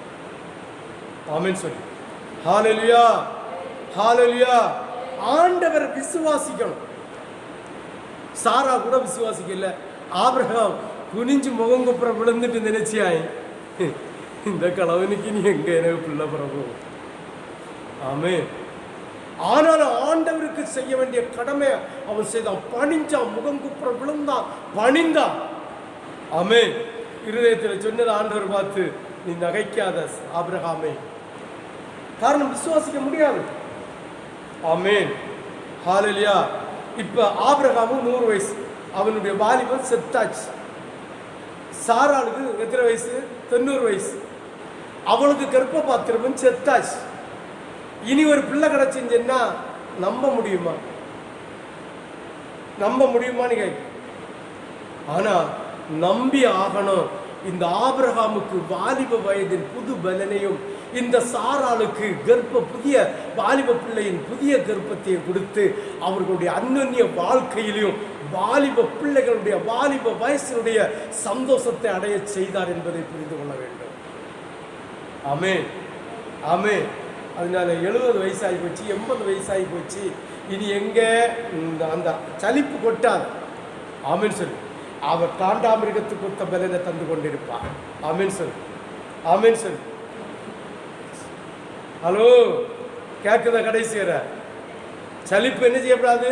கொட்டிடப்படாது. சலிப்பு மனசுல தொழிலையா இருக்கட்டு, குடும்பத்திலையா இருக்கட்டு, அன்னன்ய வாழ்க்கையிலையா இருக்கட்டு, தாய் தகப்பன் அதாவது பெற்றோர் பிள்ளைகளுடைய அந்த உறவுலையா இருக்கட்டு, எந்த ஒரு காரியத்திலையும் சலிப்புன்னா ஒரு இருமாப்பு எப்போ வருதோ அது தவறு ஓடி. நீ செய்கிற தொழில் பின்வாங்கி போயிடும், செய்கிற வேலையில மனப்பூர்வமாக செய்ய முடியாது, எந்த ஒரு காரியத்திலையும் திறம்பட செய்யவே முடியாது. ஆமென். யாருக்கு புரியுது? யாருக்கு புரியுது? உற்சாகம். ஊழியம் செய்தாலும் ஆத்மாதாயம் செய்தாலும் உற்சாகம். இவன்கிட்ட போய் என்ன, இவன் எங்க மறந்துருப்பான்? நீ முதல்ல நீ திரும்பணும். எப்படி? இப்படிப்பட்ட சிந்தனையை மாத்தணும். ஆமென். சரி பாருங்க. அப்பொழுது ஆபிரகாம் தீவிரமாய் கூடாரத்தில் சாராள் அண்டைக்கு போய், ஆமென் ஹல்லேலூயா, அண்டைக்கு போய் இப்படிப்பட்ட பாருங்க மெல்லிய மாவை தட்டி ஒரு ஆட்டுக்கிடாவை பிடிச்சி அழகா சமைச்சு கொண்டு வந்து அவங்கள்ட்ட கொடுக்கணும். சாப்பிட்டு முடிஞ்சதும் ஆசீர்வாதத்தை கொடுக்கிறார். ஆமென் சொல்லு. ஹல்லேலூயா. அவன் இந்த உபசரிப்பை உபசரித்து அந்த தேவ மனுஷர்களை கனம் பண்ணாவிட்டால் நிச்சயமா அந்த ஆசீர்வாதம் அன்னை கொடுத்துக்க மாட்டான். இன்னும் 10-20 வருஷம் தாண்டி இருக்கு. ஆமென். கொடுப்பேன்னா கொடுப்பதா அன்னை கிடைச்சாது. இன்னும் 10-20 வருஷம் தாண்டி இருக்கு. ஆமென் சொல்லு. ஹல்லேலூயா. இப்படி கொண்டு வச்ச உடனே 11 வாசி, ஆபிரகாமும் சாராளும் வயது சென்று முதிர் வயதா இருந்தார்கள். ஸ்திரீகளுக்குள்ள வழிபாடு சாராளுக்கு நின்று போயிற்று. ஆகையால் சாராள் தன் உள்ளத்திலே நகைத்து தான் கிளவியும் என் ஆண்டவன் முதிர் வயது உள்ளவருமான பின்பு எனக்கு இன்பம் உண்டாயிருக்குமோ என்றார். அப்பொழுது கர்த்தர் ஆபிரகாமை நோக்கி, சாராள் நகைத்து, நான் கிழவியாயிருக்க பிள்ளை பெறுவது மெய்யோ என்று சொல்லுவானே. அங்க அவ போய் சொல்லியா? ஆண்டவர் அவன் உள்ளத்துல கண்ட உடனே சொல்றார், என்ன சொல்றார்? நீ இப்படி நகைக்காதுன்னு சொன்ன, இல்லவே இல்லை. இது பொம்பளைகளுக்குள்ள ஏக மனதான சுபாவம். நான் முன்ன வயிற்றில் இருக்க பிள்ளைய அடிச்சியும் சொல்லி போடுவேன். உச்சந்தலையில் மாப்பிள்ளைக்கு தலையில இவன் போனா போட்டுன்னு உச்சந்தலையில அடிச்சியும் சொல்லி போடுவாங்க. இது பொம்பளைகளுக்குள்ள நல்ல ஒரு என்ன, நல்ல ஒரு சுபாவம், சாராளுக்கு சுபாவம். ஆமேன். ஏன்னா நமக்கெல்லாம் தாயா இருந்தோம், அவ தானே, அவளுக்கு சுபாவம் நம்மகிட்ட கொஞ்சம் இருக்குந்தானே செய்யும். ஆமேன். பாருங்க, அப்பொழுது கர்த்தர் ஆபிரகாமுக்கு, சாராள் நகைத்து, நான் கிழவியாய் இருக்க பிள்ளை பெறுவது மெய் என்று சொல்வானே. கர்த்தரால் ஆகாத காரியம் ஒன்று உண்டோ? ஆமென். என்னது? கர்த்தரால் ஆகாத காரியம். அவர் சொல்றார், கர்த்தரால் ஆகாத காரியம் ஒன்று உண்டோ? ஒன்று உண்டான்னு நினைச்சு பாருங்க. ஒண்ணுமே கிடையாது. அவர் நினைச்சா அது முடியும். அவர் நினைக்கணும். அதுக்கு நம்ம பெருமைப்படாம தாழ்மை உள்ளவர்களா இருக்கிறோம். பாருங்க, கர்த்தரால் ஆகாத காரியம் உண்டோ? உற்பவ கால திட்டத்தில் உன்னிடத்திற்கு திரும்ப வருவேன், அப்பொழுது சாராளுக்கு ஒரு குமாரன் இருப்பான் என்றார். சாராள் பயந்து, நான் நகைக்கவில்லை என்று மறுத்தால், அதற்கு அவர், இல்லை, நீ நகைத்தாய் என்றார். ஆமென் சொல். ஆனாலும் தண்டிக்க. ஆமென் சொல். தண்டிக்க. ஆமென். ஏன் தண்டிக்கலன்னு தெரியுமா? ஏன் தண்டிக்கலன்னு தெரியுமா? ஒன்னையும் கர்த்தர் தண்டிக்கல, எச்சரித்துட்டே போகிறா. சின்ன நுள்ளுகள் அதெல்லாம் வேற, சின்ன காய்ச்சல் வீச்சல் தும்மல் இதெல்லாம் வேற. தண்டித்தார். கர்த்தருடைய தூதன் அடித்தான், புழு புழுத்து செத்தான். கர்த்தர் அடித்தார், அவன் சரீரம் வெடிச்சு செத்தான். கர்த்தர் அடித்தார், கல் குவியலாய் குவிக்கப்பட்டது. கர்த்தர் தண்டிச்சா அதுதான் தண்டிக்கும். அவன் பாக்கியெல்லாம் எச்சரிப்பு, நீ உணர்வடையும்படி கர்த்தர் எச்சரிப்பை சொல்லி கொண்டிருக்கிறார். ஆமென். ஹல்லேலூயா. தண்டிக்கல, சாராளையும் தண்டிக்கல. ஏன்னு சொல்லுங்க பார்ப்போம். ஏன் சாராளை தண்டிக்கல? ஹல்லேலூயா. நல்லா புரிஞ்சுக்கணும், நல்ல யோசித்துக்கணுங்க. ஏன் கர்த்தர் தண்டிக்கலன்னு தெரியுமா? அவர் மனதில் இருக்கிறார். சங்கீதம் 103:8-10 வரை வாசிப்பாங்க. 103, 8, 9, 10 அங்க இருக்கு. ஏன் சாராள கர்த்தர் தண்டிக்கல? கர்த்தர் உருக்கமும் இரக்கமும் நீடிய சாந்தமும். ஆமென். ஆமென் சார். ஒரு கூட அதை வாசி. ஆண்டவர் உருக்கமும் இரக்கமும் நீடிய சாந்தமும் மிகுந்த கிருபையும் உள்ளவர். ஆமென். ஹல்லேலூயா. வாசி 9வது வசனம். எப்பொழுதும் கடிந்து கொள்ள மாட்டார். சாரால கடிந்து கொள்ளாத விதம் இதுதான். எப்பொழுதும் அவர் வந்து தண்டிச்சுட்டே இருக்க மாட்டார். போட்டு என்ன பிள்ளை போட்டு விட்டுட்டே இருப்பார். ஆமென் சொல்லு. அவர் கடிந்து கொள்ள தொடங்கின குழப்பம்தான். ஆமென். பஸ் எப்பொழுதும் கடிந்து கொள்ள மாட்டார். என்னைக்கு அவர் கோபம் வைக்கவும் மாட்டார். சாரா பொய் சொல்றா, அவரை தண்டிக்கல. ரீசன் இதுதான். எப்பளும் தண்டிக்கவும் மாட்டார், எப்பளும் கோபம் கொள்ளவும் மாட்டார். வாசி.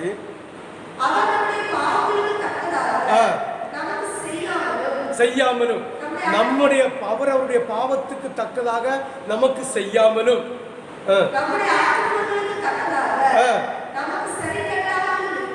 ஆமென் சார். இப்போ புரிஞ்சுதான்? நம்ம எல்லாம் பிழைச்சிட்டு இருக்கிறோம். இந்த சாரால் பிழைச்சி போனது போல நாமும் பிழைச்சிட்டு இருக்கிறோம். ஆமென். ஹல்லேலூயா. அதனால நல்லா புரிஞ்சுடுங்க. கர்த்தர் மன உருக்கமும் மன இரக்கமும் நீடிய சாந்தமும் அவர் கிருபையும் உள்ளவர். ஆமென். அதனால தான் நாம் இன்று உயிரோடு கர்த்தருடைய சமூகத்தில் ஆராதனை செய்து கொண்டிருக்கிறோம். ஆமென். இனி 2வது பாருங்க. இந்த ஆபிரகாம் நான் ஆசீர்வதிச்சாச்சு, வந்து ஆசீர்வதிப்பேன்னு சொல்லிட்டு இந்த தூதர்மார் 2 பேர் எங்க போகணும்? சோதம் குமாரம் பட்டணத்துக்கு போகணும். போகும்போது நிறைய கதைகள் நடக்குது. ஆபிரகாம் கேட்குறாரு, எங்கே போகிறீங்கன்னு. நான் உன்னிட்ட ஒழிப்பேனா? ஒழிச்ச மாட்டேன். நான் உன்கிட்ட சொல்கிறேன், அந்த இடத்த அழிச்ச போகிறேன். அப்போது 50 நீதிமான், 30 நீதிமான், 20 நீதிமான், 10 இருந்த அழிப்பிரோடு கேட்குறது, அழிச்ச மாட்டேன்னு சொல்லிட்டு போகிறான். அங்கே போகும்போது 10 இல்லை. அப்போது இந்த சோதோம் குமோரம் பட்டம் வாசலுக்குள்ளே பிரவேசிக்கும் போது அங்கு லோத்து வாசல் அருகே உட்கார்ந்திருக்கிறார். அதாவது அந்த பட்டணத்தின் ஒரு அதிபதியாக, அந்த பட்டணத்தின் ஒரு நீதிபதியாக, அந்த பட்டணத்தை நியாயம் தீர்க்கிற ஒரு பெரிய மனுஷனா இருக்கிறான். ஆமென், ஆமென் சொல்லு, ஆமென். இன்னைக்கும் இந்த காரியத்தை தான் ஜனங்கள் விரும்பி எடுத்துக்கொள்கிறார்களே தவிர பரதேசியாய் வாழ்வதற்கு யாரும் விரும்பி எடுக்கல. லோத்தை பாருங்க, அவன் கண்ணுக்கு கிடைத்த இனிமையான தேசத்தை அவன் தெரிந்தெடுத்து ஆபிரகாமை விட்டு விலகி அந்த தேசத்தில் வந்து அந்த தேசத்து குடிக்குள்ள போய் குடிகொண்டிருந்து அந்த தேசத்தில் அவன் பெரியவனானான். கர்த்தர் ஆசீர்வதித்ததை கொண்டு அவன் பெரியவனானான். அந்த பெரியவனாவி கொஞ்சம் காலம் அவன் வசதி படைத்தவனாய், ஆசீர்வாதம் படைத்தவனாய் அவன் வாழ்ந்து கொண்டிருக்கிறான். ஆமென், ஹல்லேலூயா, ஹல்லேலூயா. வாசி ஆதியாகமம் 19வது அதிகாரம் 1வது வசனத்திலிருந்து. அந்த 2 தூதரும் சாயங்காலத்திலே வந்தார்கள். சோதோமின் வாசலிலே உட்கார்ந்திருந்தான். அவர்களை கண்டு லோத்து எழுந்து எதிர்கொண்டு தரை மட்டுமில்லை. இது இந்த ஆண்டவன் மாறு அதாவது கனம் பண்ணக்கூடியவர்களை கனம் பண்ணக்கூடிய நல்ல சிலாக்கியத்தை இந்த லோத்தும் கற்றுக்கொண்டிருந்தான். ஆமென். லோத்து இந்த கனம் பண்ண வேண்டிய தேவ மனுஷர்களை கனம் பண்ண தலை கூப்பர விழுந்து வணங்கினான். ஆமென். ஆனா அவன் பட்டணவாசியாய் போய் வாழ்ந்தான். நிறைய பேருக்கு பார்த்திருக்கா, கிராமத்தை விட்டு ஒளிஞ்சி கிராமத்தை வித்து தின்னிட்டு பட்டணத்துக்கு போகணும். எங்கே போகணும்? இப்போ நம்ம ஊரை பொறுத்த வரைக்கும் நாகர்கோவில், தக்கலை, மார்த்தாண்டம், அலையா மண்டபம், குலசேகரம், சிட்டியை பார்த்து போகணும். ஆமென் சொல்லு. எதுக்காக சிட்டியை பார்த்து போகிறார்கள் என்றால் நிறைய காரியங்களை சகாயிப்பதற்காக. பட்டணத்தில் இருந்தால் பெருமையாக வாழலாம், பட்டணத்தில் இருந்தால் அடுத்தவங்களுக்கு தெரியாமல் வாழலாம், பட்டணத்தில் இருந்தால் பேரும் புகழோடு வாழலாம், பட்டணத்தில் இருந்தால் பிள்ளைகளுக்கு படிப்பு லகுவாக இருக்கும் என்று வாழ. இப்படி பட்டணத்தை தெரிந்து கொள்வார்கள். இந்த லோத்து பட்டணத்தை தெரிந்து கொண்டார். ஆபிரகாம் பட்டணத்தை தெரிந்து கொள்ளவில்லை. ஆபிரகாம் தெரிந்து கொள்ளப்பட்ட அந்த சிற்றோர் பட்டணமாக மாறினது. ஆமென் சொல்லு. ஹல்லேலூயா, ஹல்லேலூயா, ஹல்லேலூயா, ஹல்லேலூயா. நீ பூமி வாங்க போறேன்னா பட்டணத்தை நோக்கி போகாத, கிராமத்தை நோக்கி போ. ஒரு சில காலங்கள் தாண்டி போவதற்கு முன்னால் அது மகாபெரிய பட்டணமாய் மாறும். ஆமென், ஆமென், ஆமென், ஹல்லேலூயா. இன்றைய காலத்தை அந்த சாட்சியை கேட்டோம். ஆமென் சொல்லு. சந்தோஷமா இருந்து ஆமென் சொல்லு. அந்த பாறையில வந்திருந்து பாஸ்டர் சொன்னீங்க, ஒரு 5 வருஷத்துக்குள்ள இந்த இடம் பூரா பெரிய மகிமையா மாறும் என்று. அதே போல 2 இடத்துல ஜேசிபி எல்லாம் போட்டு எடுத்து எல்லாம் கிளியர் பண்றாங்க. நல்ல ஒரு வெட்டமா இருக்கு. 100க்கு 100 ரைட். ஆமென், ஹல்லேலூயா. பட்டணத்தை நோக்கி போகாம நாம் கிராமத்தில் குடிகொண்டிருந்து அந்த கிராமவாசிகளுக்காக ஜெபம் பண்ணி அந்த கிராமத்தில் ஆசீர்வாதத்தை தேவனிடமிருந்து வருத்தி கொடுத்து அந்த கிராமம் செழிப்படைஞ்சு பட்டணமாக மாறும். ஆமென் சொல்லு. ஹல்லேலூயா, ஹல்லேலூயா. இது யாருக்கெல்லாம் புரியுது? புரிஞ்சவங்க எல்லாம் அல்லேலூயா சொல்லுங்களா. பாருங்க, இப்படி லோத்து உலகத்தை நேசித்தான். எவ்வளவு அவமானம், எவ்வளவு நிந்த. அவன் நேசித்து எடுத்த அந்த டவுன் சிட்டி, அந்த பெருமைக்குரிய இடம் தீக்கரையாக்கப்பட்டது. ஆமே, யோசித்து பார்க்கணும். ஆமே, அவன் பணிந்து குனிந்து கனம்படுத்துகிற ஒரே ஒரு நோக்கம் இருந்தது நிமித்தம் ஆபிரகாம் மூலமாக அவனை பாதுகாத்தான். பாதுகாத்து பிரயோஜனம் உண்டா? லோத்தை பாதுகாத்து அந்த தீக்கரன் எடுத்து வெளியில விட்டார். அவனுடைய ஜென்மஸ்வாவம் மாறுச்சுதான்? மாறல. அதான் நீதிமொழிகள் நினைக்க, அதான் பிரசங்கி இல்லையா, மூடனை மூட நீதிமொழிகள் 24 22 வாசி பார்ப்போம். மூடனை நடு உரல்ல போட்டு உலக்கையினால குத்தினாலும் அவங்க மூடத்தனம். பிள்ளைகளுக்கு குறும்பு மாறுதா? அப்ப யாரு நீங்க? முட்டாளா? ஆமென் சொல்லு. இது நல்லா புரிஞ்சிடணும். மூடத்தனமா இருந்தா, முட்டாள்தனமா இருந்தா மாறாது.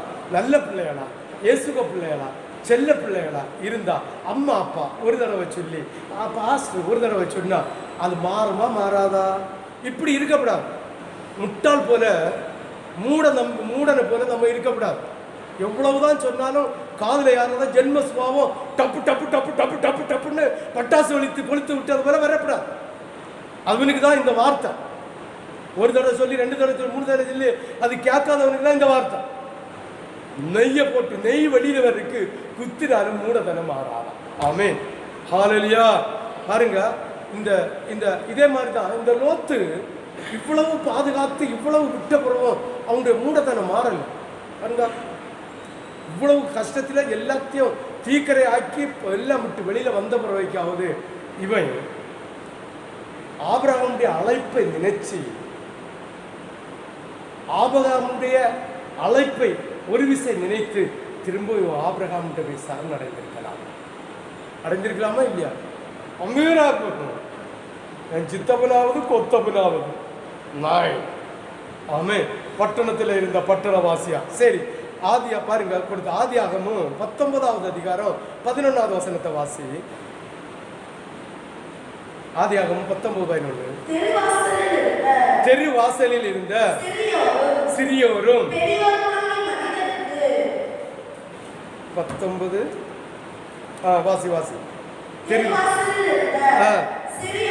சிறியோரும்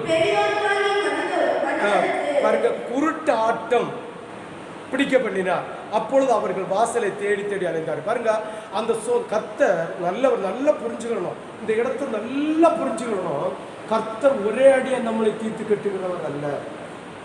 சோதம் குமாரன் பட்டணத்தில் ஓரினை சேர்க்கையின் பாவம் சாபம் மிகுதியாகி அந்த பட்டணத்தை அழிச்சது போற இந்த தேவ மனுஷர்களையே அவர்கள் விலசங்க செய்வதற்காக பிடிக்க போனார்கள். இப்படிப்பட்ட பொல்லாப்பு அரைஞ்சு அந்த தேசத்தை அழிக்க போறார். அப்பொழுதும் ஒரு இலக்கத்தை காட்டுகிறார். கடைசியாவது இந்த ஜென்மங்கள் திருந்தட்டு இந்த வந்திருக்கிற நம்ம ஆண்டவன்மார் என்பதை அவர்கள் அறிந்து கொள்ளட்டு, அழிக்க வல்லவர்கள் என்பதை அறிந்து கொள்ளட்டுன்னு எல்லாருக்கும் குருட்டாட்டத்தை கொடுத்தார். நல்ல மனுஷமாரங்க என்ன செய்யணும்? இந்த குருட்டாட்டம் வந்த உடனே என்ன செய்யணும்? உணர்வு வந்துக்கணும். எப்போ இது தேவன் அனுப்பின ஆள் தான், தேவ பிள்ளை தான் என்ன செய்யணும்? ஒரு பயம் வந்து வார்த்தை கீழ்படிஞ்சிருக்கணும். நாசமாக போச்சு. ஆமே. சரி, 3வது பாருங்க, இவன் மனம் மாறி பிரிஞ்ச இடத்துல போய் சேர்ந்திருக்கணும். மனம் மாறி என்ன செஞ்சிருக்கணும்? பிரிஞ்ச இடம். சரி, லோத்து என்ன செஞ்சா? இன்னும் பாருங்க, லோத்த வெளியில கையை பிடிச்சு இழுத்து விடியாரு. இந்த நெய்யை குத்தினது போல குத்தினாலும் மூண மனம் திரும்பாத்தது போல இவா இந்த தேசத்தை தீக்கரை ஆக்குது, தீ பற்றி எறிய தொடங்குது. லோத்து கையை ஆண்டவர் பிடிச்சு இழுக்கிறார். யாரு? ஆண்டவர். லோத்துக்கு மனைவிய கைய மனமாறினானா? வீட்டில் இருக்கவேல இல்ல உலகத்தில் இருக்கல, எப்படியாவது இவன் பரலோகத்துக்கு போனேன்னு நீ கையை பிடிச்சு இழுத்துவாரு. இந்த நீதிமொழிகள் 24-22 ரைட்டா இருக்கு. 27 தானே? 24-22 ரைட்டா இருக்கு. அவங்க ஜென்மம் அவங்கள விட்டாது. ஆமென். பாருங்க, இந்த லோத்துக்கு மனைவிய கையை பிடிச்சு இழுக்கிறார். அவன் பட்டணமே, என்னுடைய குடும்பமே, என்னுடைய வீடு, என்னுடைய மருமனே, என்னுடைய சொந்தமேன்னு அவ திரும்பி பார்த்தா கடை. ஆமென். உப்பு தூணா மாறினா. ஆமென். பாருங்க, அடுத்த பாருங்க, ஆதியாகமம் 19:32-38 வரை வாசிங்க. பின்பு லோத்து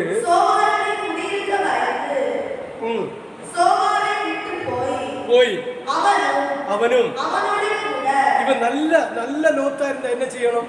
ஐயோ, அண்ணனை விட்டு பிரிஞ்சு வந்தோம், நல்ல கண்ணுக்கு குளிரான இடம்னு நினைச்சோம், அந்த இடத்துல இன்னைக்கு தேவன் எரிச்சலை உண்டு பண்ணிட்டார், பாவம் மிகுதி ஆச்சுது. அதனால இனி அண்ணன்ட்ட போய் அடைக்கலம் பண்ணுவோம் என்று அவன் கிராமத்துக்கு போயிருக்க வேண்டும். அந்த பரதேசியாய் வாழ்ந்த இடத்துக்கு அவன் போயிருக்கான். அவன் போவல் என்ன செய்யல, போவல். இவன் சொந்த மலைக்கு யாரை போன வாசி படப்பட வாசி.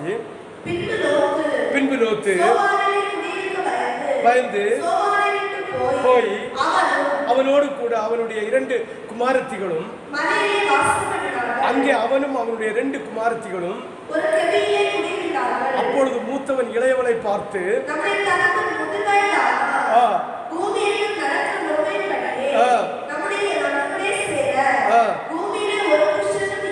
தம்முடைய தகப்பன் சந்ததி உண்டாக முடியும். இப்படி அது நீங்க 38 வரை வாசித்தோம்னா அதுல இருக்கு பாருங்க. சோதோம் குமாரன் பட்டணத்துக்குள்ள இருந்த பாவம் இந்த ஸ்திரீகளை பற்றி பிடித்தது. நீ தேவ பரிசுத்தம் இல்லாத பிள்ளைகளோடு உறவு வைத்தால், நீ தேவ பிள்ளைகளோடு நடந்தால், திரிந்தால், ஆலோசனை தீர்ந்தால், படுகுழிதான், பழையது போல குடிகாரம் தான், பழையது போல விபச்சார கள்ளம் தான், விபச்சாரிதான், சாபம் தான், பொல்லாப்பு தான், பாவம் தான் உன் தலையில அப்படியே வந்து விழுது. ஆமென். மாற்று கருத்தே இல்லை. எப்போது பரிசுத்தமான பிள்ளைகளோடு, பரிசுத்த பிள்ளைகளோடு விட்டு விலகி உலக மனுஷனோடு கைகோர்த்து, உலக மனுஷனோடு கைகோர்த்து தேவனுடைய அன்பை இழந்தவர்களோடு, தேவனுடைய அன்பை பெறாதவர்களோடு, தேவனை தூசிக்கிறவர்களோடு நாம் நடை உடைகளை வைப்போமானால் அந்தோ பரிதாபம் தீர்ந்து உன்னுடைய வாழ்க்கை லோத்துடைய குடும்பத்தில் சாபம் கிடைச்சது போல கிடைக்கும். ஆமென். ஹல்லேலூயா. ஆபிரகாமை விட்டு பிரிந்தான். சோதோமில் உள்ள ஜனங்களோடு அவனுக்கு உறவு உண்டாயிற்று, நெருக்கம் உண்டாயிற்று, சொந்தம் உண்டாயிற்று. அந்த பழக்க வழக்கம் தன்னுடைய பிள்ளைகளுக்கு இருந்தது நிமித்தம் தன்னுடைய தகப்பனையை ஏமாற்றி அவர்கள் தவறு செய்யக்கூடிய சூழ்நிலை உண்டாச்சு. ஆமென். ஹல்லேலூயா. லோத்து இரண்டாவது கஷ்டம் வந்த போதாவது, பாடு வந்த போதாவது தேவன் இதை செய்ய வல்லவர். என் அண்ணன் அழைப்பை பெற்றவர், என்னுடைய அண்ணன் எனக்கு ஆசாரியன், என்னுடைய ஊழியக்காரன் அழைப்பை பெற்றவர், அழைப்பு பெற்றவனோடு அவர் தெரிந்து கொண்ட சந்ததியோடு மோசையோடு ஆபிரகாமோடு நாம் அடைக்கலமாய் போயிருந்தால் நாம் பிழைத்துக் கொள்வோம் என்ற சிந்தனையை விட்டு வெளியேறினார். சாபம் 10 தலைமுறை. உபாகமம் 23:3 வாசி. உபாகமம் 23:3. அம்மோரியரும் மோபாபியரும் ரெண்டு பொம்பளை 2 குமாரத்தியுடைய சந்ததிகள். ஒன்னு அம்மன் புத்திரர், ஒன்னு மோபா புத்திரர். 2 புத்திரரும் கர்த்தருடைய சந்ததியில சேரப்படாது. வாசி.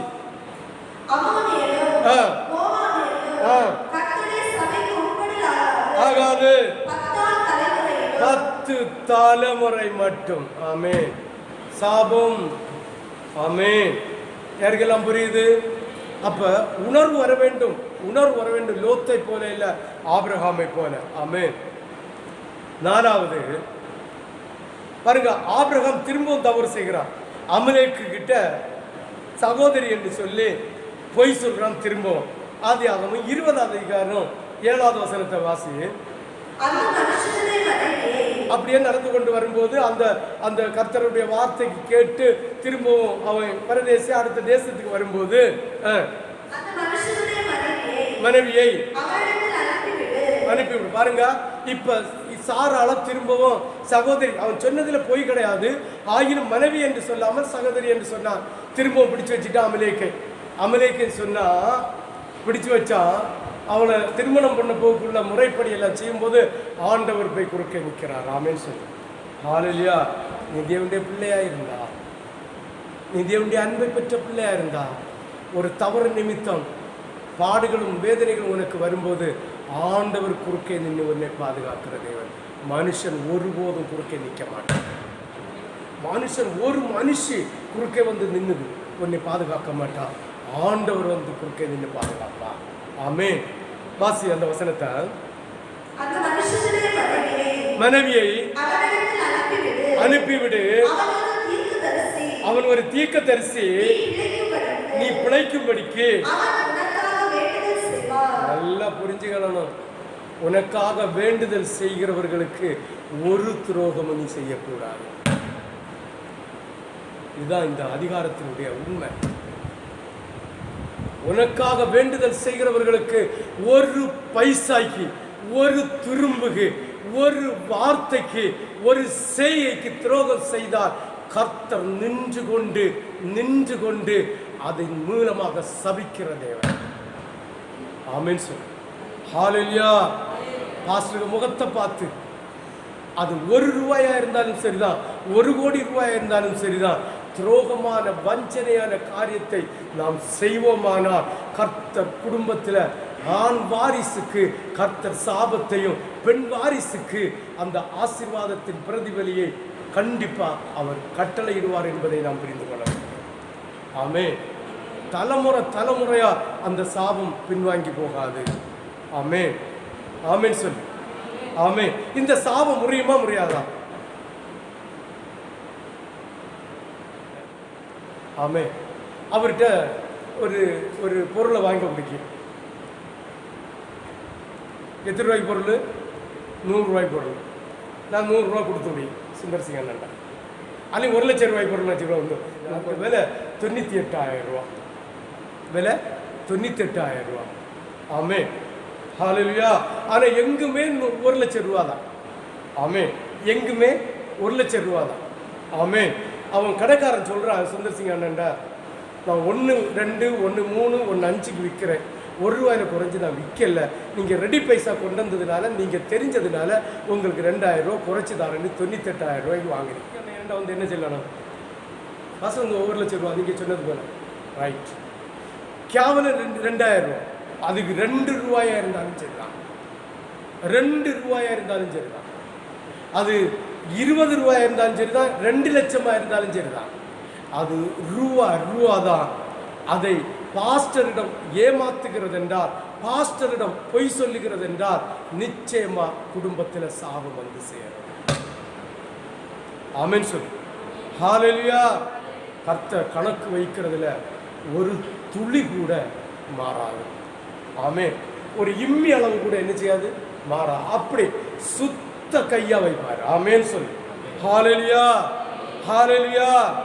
இந்த ஊழியக்காரனை, கர்த்தராகிய தேவனுடைய தீர்க்கதரிசிய எவன் பற்றி வைக்கிறானோ, அவன் ஊழியக்காரனா இருந்தாலும் சரிதான், இல்லை அவன் அப்போஸ்தலனா இருந்தாலும் சரிதான், இல்லை கிராம ஊழியக்காரனா இருந்தாலும் சரிதான், இல்லை எந்த மண்ணாங்கட்டியா இருந்தாலும் சரிதான், தேவனுடைய தீர்க்கதரிசியை வஞ்சிக்கிறவனுடைய குடும்பத்தில் சாபம். ஆமென். ஆமென். மாற்று கருத்தே இல்லை.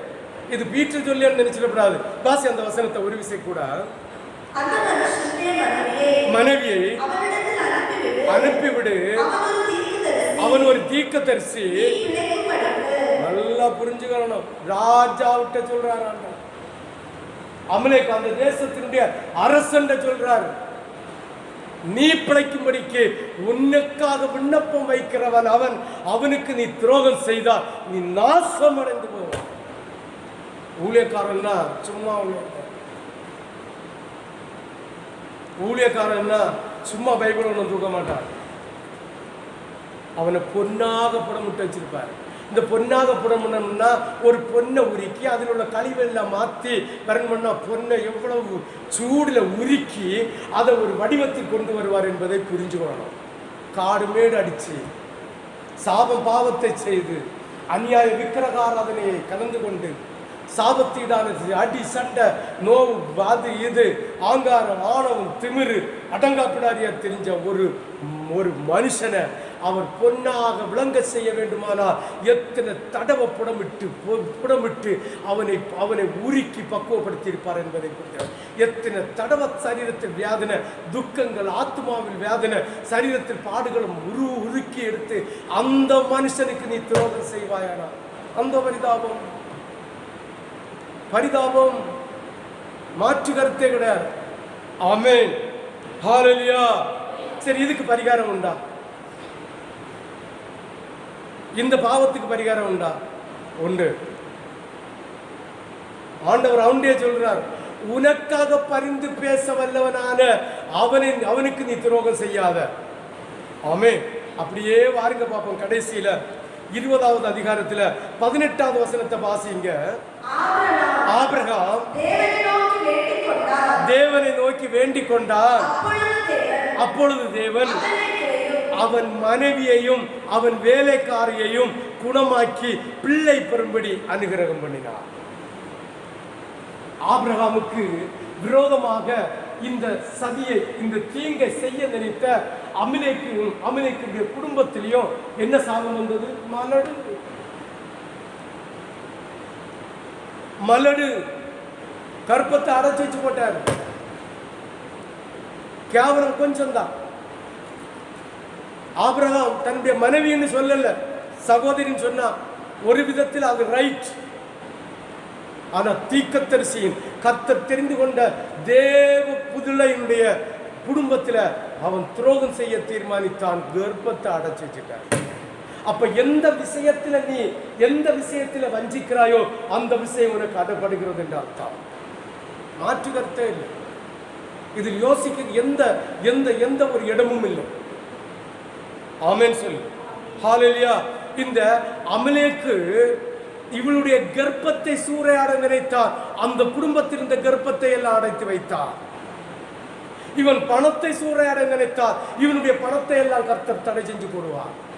எந்த இடத்துல தேவ பிள்ளைக்கு துரோகம் செய்கிறீங்களோ அந்த விதத்திற்கு தகுந்த தண்டனை சாபம் வந்து தீரும். மாற்று கருத்தே இல்லை.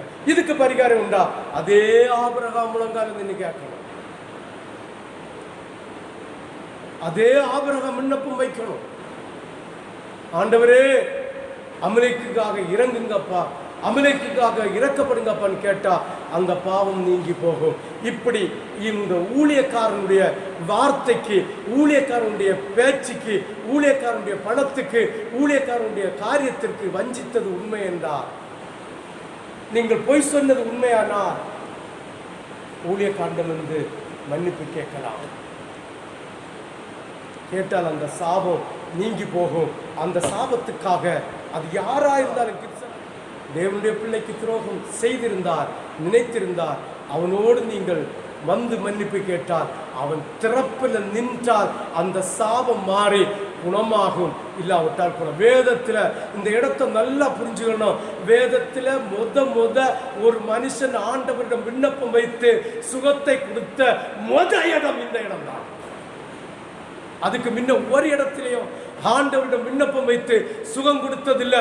நோவா கூட பிரசங்கம் தான் பண்ணினான். சுகம் அளிக்கல, விடுதலை வாங்கி கொடுக்கல. ஆண்டவர் நேரிட்டு செய்ததுதான். இந்த ஒரு இடத்துல தான். இதுதான் வேதத்துல முத இடம். முத இடம். நான் படித்த அளவுல கர்த்தர் எனக்கு தந்த வெளிப்பாடுல இந்த இடம் தான் முத இடம். பிறருக்காக, அமலேக்குக்காக இந்த ஆபிரகாம் விண்ணப்பம் வைத்து கர்ப்ப பாத்திரத்தை சுகப்படுத்தி கொடுத்தார். ஆமென், ஆமென். ஏனென்றால் அமலேக்கு வந்து சொல்லுகிறார், நீ என் குடும்பத்தை நசிப்பிச்சு போகிஞ்சியே, சாபத்தை பெற்றுக்கொள்ள போகின்றே, ஏன் போய் சொன்னா?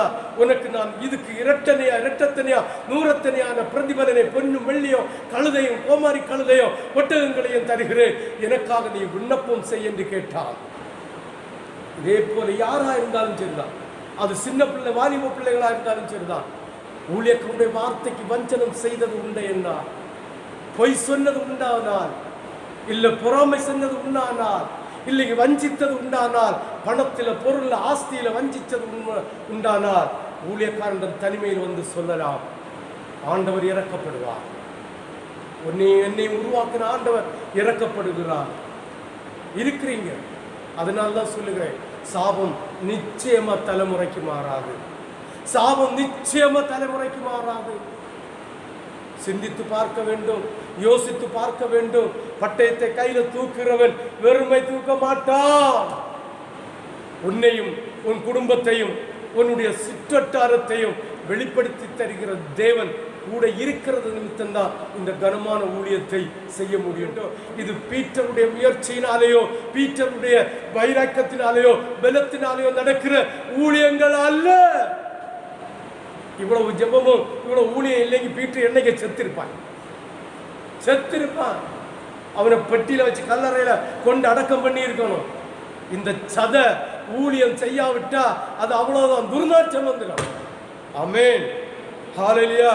அதனால உனக்கு கூட ஒரு சமையல்காரனா, உனக்கு கூட ஒரு தொழிலாளியா, உனக்கு கூட ஒரு ஃப்ரெண்ட்ஸா, உனக்கு கூட ஒரு தகப்பனா இருக்கிறதுனால நீ எதையும் மறைத்து என்னை வஞ்சிப்பாயானால், என்னை துரோகம் பண்ணுவாயானால் அந்த பரிதாபம்.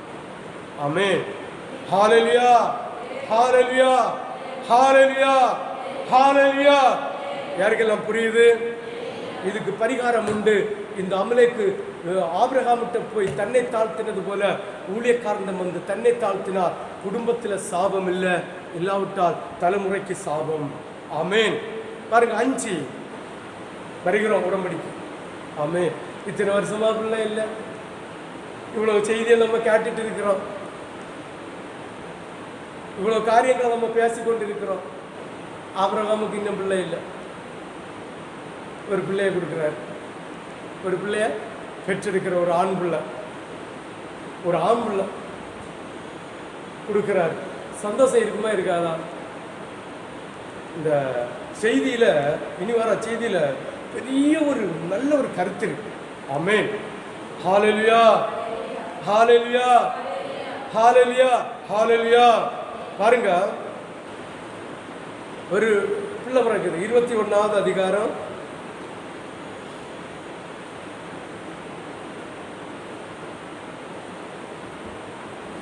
1வது வசனத்திலிருந்து வாசிங்க பார்ப்போம். கர்த்தர் தாம் சொல்லி, இனி 8வது வசனத்தை வாசி. பிள்ளை வளர்ந்து பால் மறந்து, ஈசாக்கு பால் மறந்த நாளிலே ஆபிரகாம் பெரிய விருந்து பண்ண. இதுல ஒரு பெரிய காரியம் இருக்கு. கர்த்தர் என்னோட சொல்லி தந்த காரியம். அதனால வேதத்துல இருக்கான்னு கேட்டா இருக்கு. ஆமென். அதுதான் பெரிய விருந்து வச்சார். அவனுக்கு தலையை சொல்ல இல்லையா? ஒரு பிள்ளை வளர்ந்துதான் பார்வதி மறந்துதான், அதுக்கு விருந்து வச்சு. இது என்ன, இது என்ன என்ன என்ன முறை? விருத்த சேதனம் நடந்தது, ஓகே இல்லையா? ஒரு விருந்து வச்சு விருத்த சேதனம் பண்ணியாச்சு இல்லையா? இந்த இடத்தை சிந்திச்சு பார்த்தீங்களா? யோசித்து பார்த்தீங்களா? கர்த்தர் என்னோடு பேசின காரியம் நல்ல ஒரு ரகசியம் இருக்கு. ஆமென். அந்த காலத்துல 3 வயசுக்கு மேல 5 வயசுக்கு உள்ளதான் பால் குடியே நிறுத்துவாங்க.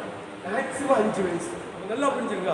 பால் மறந்ததுக்கு கொண்டாட்டம் வச்சு ஏன் ஒரு நாளைக்கு தான் பல தடவை யோசித்து பார்த்தேன். கர்த்தர் என்னோடு சொல்லுகின்ற வார்த்தை. ஆமென். இந்த பால் மறைக்க தாய்மார்களுக்கு நல்லா தெரியும். ஒரு பிள்ளை 2 வயசு வரை பால் குடிச்சாச்சுன்னு 2 வயசுல என்ன ஈஸி தெரியாம போயிடும். 2 வயசு வரை குறைஞ்சது பால் குடிச்சா இந்த அம்மாட்ட இருந்து பால் குடிக்கிற நேரத்துக்கு அதுக்கு பால் குடிக்காம இருந்தா பிச்சு பிடிங்கிடும். அப்படிங்கம்மா அப்படிங்காங்க, பிச்சு பிடிங்கி. இப்போ தாய்மார்களுக்கு எங்க தெரியுது? 2 வருஷம் வரை பால் கொடுத்தாலோ என்னதோ தெரியல, ஆகிலும் பிச்சு பிடிங்கிடும். இந்த பாலை மறக்கணுமா இருந்தா இந்த தாய் பிள்ளையிடம் சிநேகிக்க மாட்டார். தாய் தாய் பிள்ளைகிட்ட உள்ள பாசத்தை வெளிப்படையா உள்ள இல்லை, வெளிப்படையா மாற்றி ஆகும். பிள்ளைய வந்தா அனுபவம் வெறுத்து தள்ளினது போல ஒதுக்கி தள்ளினது. அதனால பிள்ளைய வெறுத்ததான்னு கேட்க.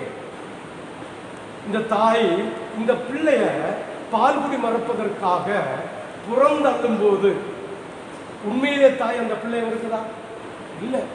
அந்த பால்குடி மறப்பதற்காக ஒரு வேஷத்தை போடுது, ஒரு வெளி தோற்றம். கள்ளத்தனமா இல்லை, உண்மையாக உள்ளத்துல பாசத்தை வச்சுட்டு வெளியில என்ன செய்யுது? பிள்ளையை வெறுக்கிறது போல காட்டுது. இந்த அம்மாவோட சிநேகம் குறைய குறைய பிள்ளை தாயை விட்டு அகன்று தாய்ப்பால் குடிக்கிறதை மறக்கிறார். ஆமென். இதுதானே உண்மை. அம்மா மறுட்டல கேட்கு, இதுதானே உண்மை. இதுதான் உண்மை. ஆமென் சொல்லு. இந்த பிள்ளை உடனே என்ன நினைக்கும் தெரியுமா? அம்மா என்ன வெறுத்துட்டா, அம்மா என்ன வெறுத்துட்டா, என்ன அம்மாட்ட சிநேகம் இல்லை. ஒரு அப்பா என்ன வருது, அம்மா இப்படி ஒரு அப்பா கொஞ்சம் எடுத்து கொஞ்சம் ஒரு அப்பாட்டு என்ன செய்யாது, கீழே மாறாது. அப்பா அந்த நேரத்துக்கு பிஸ்கெட்டு முட்டாயில வேண்டி எடுத்து அம்மா கிட்ட கொஞ்சம் நாம கொஞ்சம் ஒதுக்கலாம். ஆமென் சொல்லு. அப்ப நல்லா புரிஞ்சுலுங்க, தாய் இந்த பிள்ளையை மனதார வெறுக்கவில்லை. இந்த பிள்ளையை பக்குவப்படுத்துவதற்காக இந்த பிள்ளையை ஸ்திரப்படுத்துவதற்காக, இந்த பிள்ளை பருவத்தை விட்டு இந்த அடுத்த பக்குவத்திற்கு கொண்டு வருவதற்காக இந்த பிள்ளையை பாசம் காட்டுகிறதை இருதயத்தில் வைத்துவிட்டு இந்த பிள்ளையை வெறுக்கிறார். இந்த பிள்ளை இந்த குழந்தை பருவத்தை மாறி பால் குடிக்கிறதை விட்டுவிட்டு அது தனியாய் வாழ, தனி ஆகாரங்களை சாப்பிடுவதற்கு தொடங்குகிறது. இதே போலதான் கர்த்தராகிய ஆவியானவர் நீ ரட்சிக்கப்பட்டு உள்ள வரும்போது சிறு பிள்ளையா, நீ ரட்சிக்கப்பட்டு ஞானஸ்தானம் எடுக்கும்போது சிறு பிள்ளையாக இருக்கும்போது உன்னை பாசம் நேசம் கூட்டி வளர்ப்பார். நீ அதுக்குள்ள பருவம், பால் குடி மருவம், 4 வருஷம் 5 வருஷம் தாண்டும் போது கர்த்தராகிய தேவன் உன்னை தனியே விடுவார். பார்க்க சிநேகம் இல்லாதது போல இருக்கும், பார்ப்பதற்கு ஆண்டவர் நம்மகிட்ட பாசம் இல்லாதது போல இருக்கும். உபத்திரவங்கள் வரும், வியாகுலங்கள் வரும். நீ செடியாவதற்காக தாய் பால் இல்லாமலும் என்னால் வாழ முடியும், தாய் எனக்கு பால் தராவிட்டாலும் நான் மற்ற ஆகாரங்களை சாப்பிட்டு வாழ முடியும், இந்த இயேசு என்னோடு இருக்கிறார். ஆனால் இப்போது என்னை விட்டு பிரிந்தாலும் நான் அவரோடு இருக்கிறது நிமித்தம் வாழ முடியும், அவருடைய ஆவியை பெற்றது நிமித்தம் நான் வாழ முடியும் என்று ஸ்டேன் ஆவதற்காக சிறிது காலம் விட்டு விலக்கி வைப்பாரா? அப்பதான் நிறைய ஆத்துமாக்கள் விழுந்து போகிற காலம். நிறைய ஆத்துமாக்கள் நம்முடைய சபையில் அது ஏராளம் ஏராளம் ஏராளம்.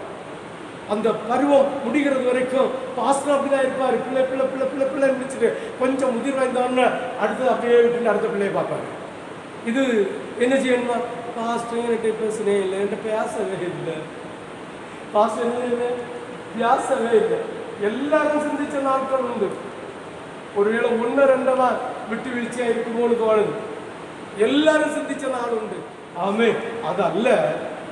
கர்த்தர் எப்படி ரூபம் மாறுகிறாரோ அதே போல் ஆசாரியன் ரூபம் மாறுவார். அவ்வளவுதான். ஆமென் சொல்லு. ஹல்லேலூயா. அப்ப நல்லா புரிஞ்சுக்கணும், நம்மை ஸ்திரப்படுத்துவதற்காக ஒரு தாய் அந்த குழந்தை பருவத்தை மாற்றுவதற்காக சிநேகத்தை மறைக்கிறது போல, மறைத்து பிரித்தெடுக்கிறது போல கர்த்தராகிய தெய்வமும் ஆவிக்குரிய வாழ்க்கையில சிறுபிள்ளையாய் இருந்த ஒன்று பரலோகத்திற்கு வாசியாக ஆயத்தப்படுத்துவதற்காக பிரிந்து இருக்கும் போது அவர் உன்னை விட்டு பிரிந்தார் என்று நினைத்து விடக்கூடாது. ஆமென். ஹல்லேலூயா, ஹல்லேலூயா. சங்கீதம் 131 எடுங்க பார்ப்போம்.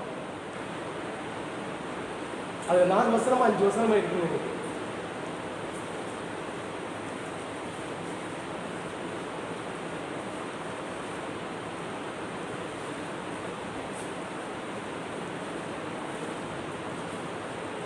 வாசி.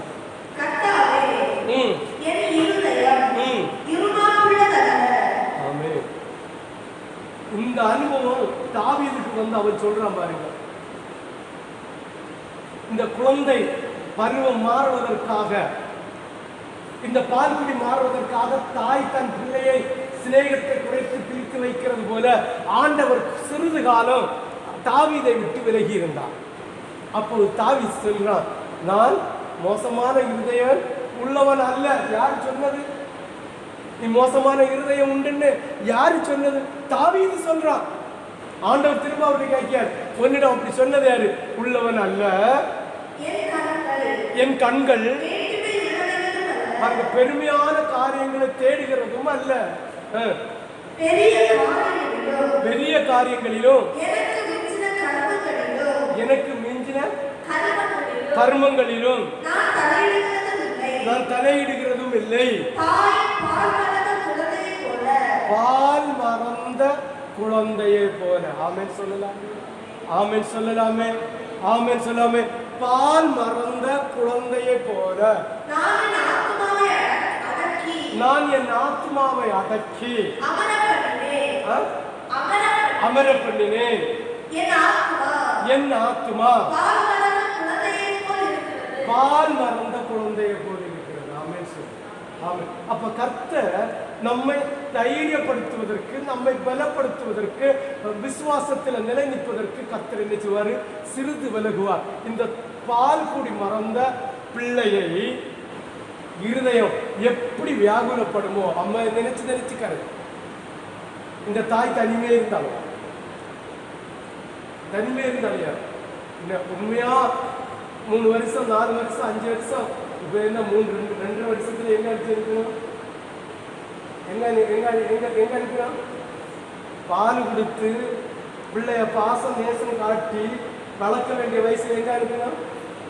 ஒவ்வொருத்தரும் தீர்ந்து அங்கே இருக்கட்டு, இங்க அங்கே விடப்படாது. ஆமேன்னு சொல்லு. எல்கேஜிலேருந்தே கொண்டு பிள்ளைய பாருங்க எங்கங்கே கிடக்குது. கவர்மெண்ட்ல படிச்ச பிள்ளை பாருங்க சூப்பரா படிச்சு பாஸ் ஆகிட்டு. ஆமே. இவ எல்லாம் சிட்டியில டெல்லியில எங்க இருக்கு? டெல்லியில, லண்டன்ல, அமெரிக்கால இருக்கும்.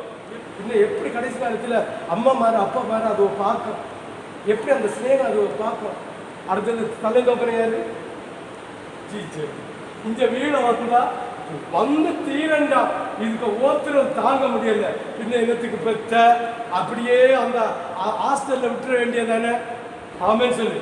பிள்ளையா வீட்டுக்கு வந்தா அதுவ குறும்பு செய்யும், அதுவ அன்பு விளையாட்டு விளையாடும், அதுவ பண்பு விளையாட்டு விளையாடும், அதோட கூட விளையாடி அதோட கூட மகிழ்ந்து அதோட கூட குறும்பு செய்து அதோட ஒரு ஃப்ரெண்ட்ஸை போல வளர்க்கறது தான் தாயும் தகப்பனும். இன்னைக்கு பிள்ளைய வீட்டில் இந்த பாருங்க அம்மா அப்புறம் வேலைக்கு போயிட்டு இருக்கோம், நல்ல டயர்டு. அம்மா அண்டி ஆஃபீஸுக்கு போயிட்டு வருவோம், அப்பா கொத்தனைக்கு போயிட்டு வரோம். இல்லைங்க அம்மா டீச்சருக்கு போவோம், அப்பா ஆஃபீஸுக்கு போவோம். இல்லைங்க அப்பா ஆசாரி வேலைக்கு போவோம், அம்மா என்ன செய்ய கிளம்புறங்க போவோம். இங்கே 5 மணிக்கு வருவேன்னா 6 மணி நல்ல டயர்டாக வந்து இருக்கிறோம். அப்போதான் பிள்ளை ஸ்கூலுக்கு வந்து அம்மா சமத்தை போடுறாங்க, நினைக்கவே போட்டுருவாரு.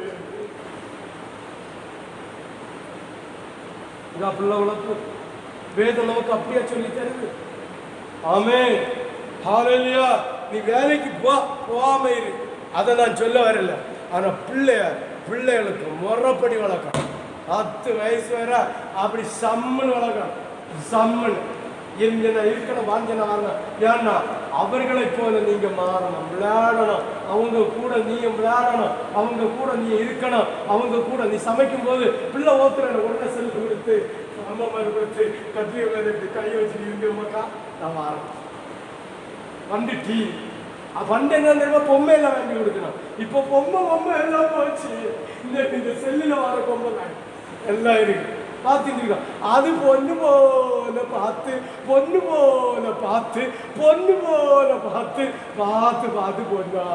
கரைஞ்சு போகும்.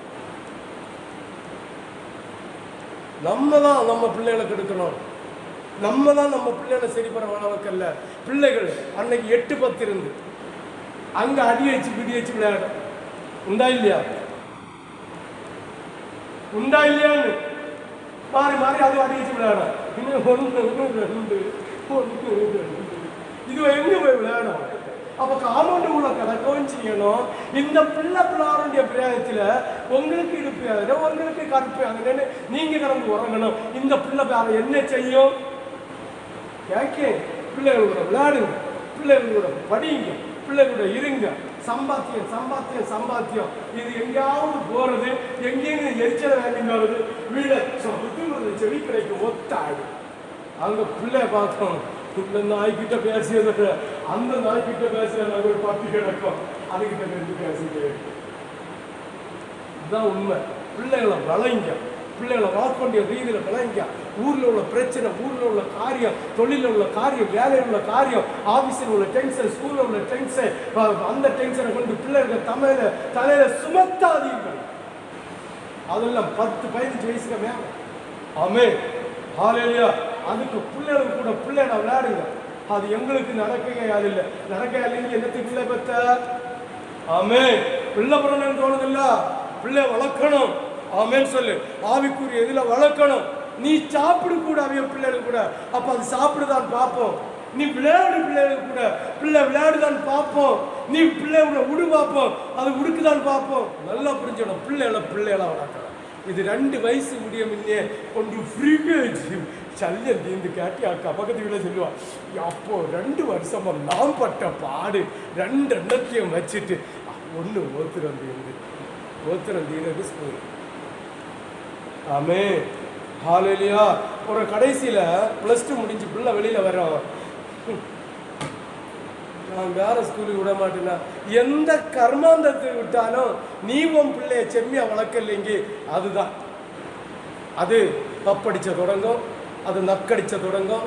அது அப்படி நல்ல லாடு கை ஃப்ரெண்டோட கூட அம்மா மாதிரி வந்து கேட்கணும் ஸ்கூலில், எங்கள் பிள்ளை இப்படி தான் இருக்கும், எங்கள் பிள்ளை இப்படி தான் இருக்கும், நீங்கள் மாற முடியும், மாறுந்தா இல்லைங்க டீச்சர்ஸாக இருக்கு, நாங்கள் வேற ஸ்கூலுக்கு.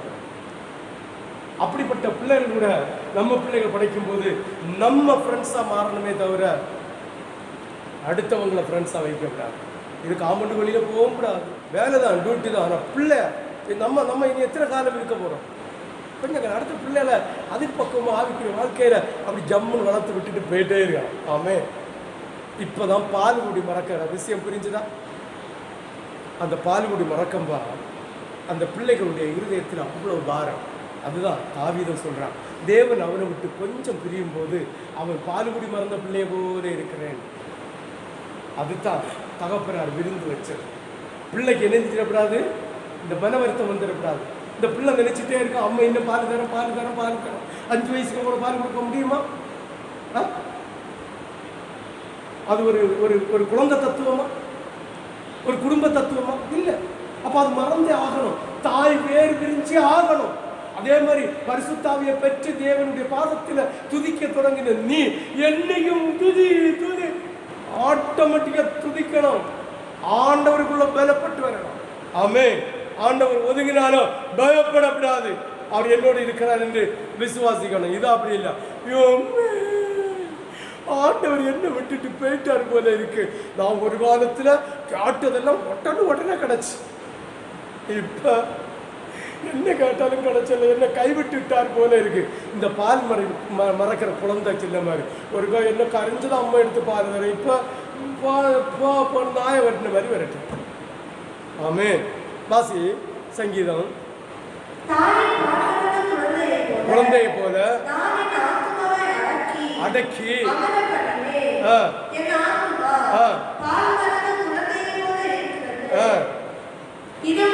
இது முதல் என்றென்றைக்கும் இஸ்ரவேல். ஆமென், ஹல்லேலூயா. அப்ப பால் மறந்த குழந்தையை போல கர்த்தர் ஒரு காலத்துல நம்ம கைவிடுகிறது உண்மை.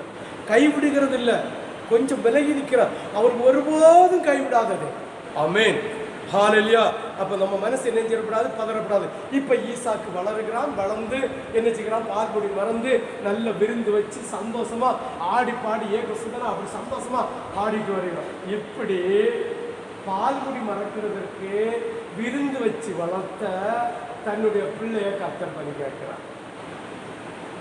நம்ம கூட இருந்து விளையாடாத, 1 வருஷம் கூட செம்மியா பால் கொடுக்காத, 2 வருஷம் கூட செம்மியா பால் கொடுக்காத, அதை அப்படி இப்படி விட்ட பிள்ளைக்கு ஒரு காய்ச்சல் ஒரு தும்மல் வந்தோம், அப்பா என்ன பாடுபடியும். அப்ப ஆபிரகாம் தன்னுடைய பிள்ளைக்கு அங்க என்ன வேதனைப்பட்டிருப்பான். ஆமென், ஆமென். இனி 22 போகும். ஆமென், ஹல்லேலூயா.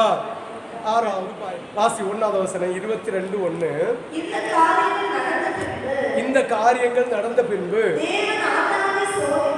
இந்த காரியம் நடந்த பின்பு, எந்த காரியம்? இந்த காரியம். அதான் இந்த காரியம், எந்த காரியம்?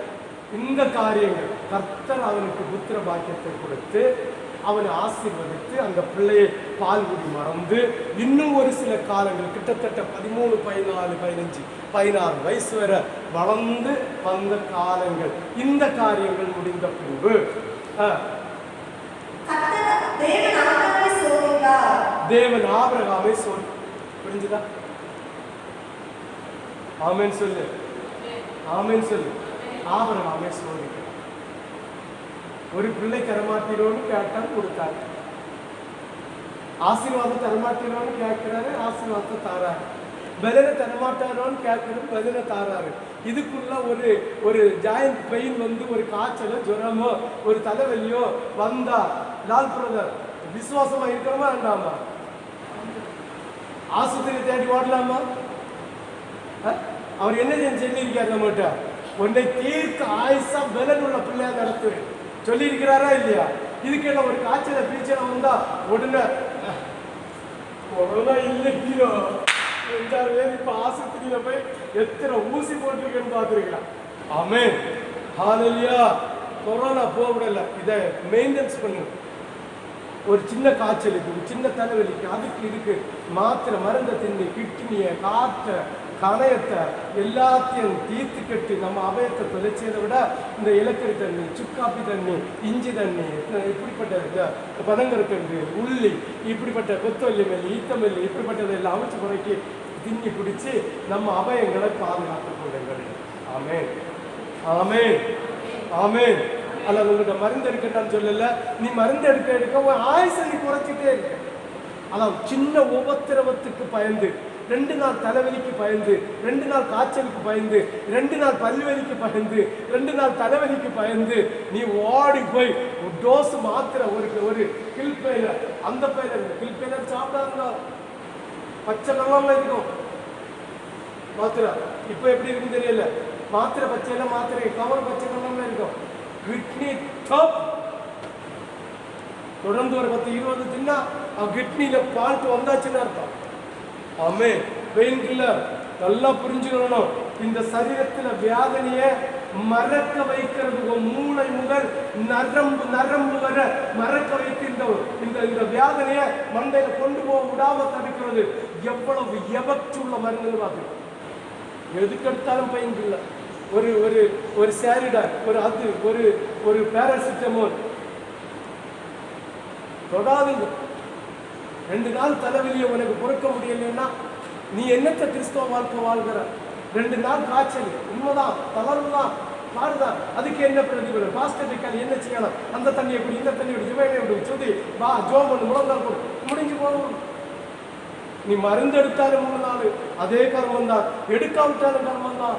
நீ சத்துள்ள ஆகாரத்தை சாப்பிடு, அபயத்தை கொண்டு வந்து, அதுக்குதான் விசுவாசி நீ மருந்து எடுக்காதேன்னு சொல்றது.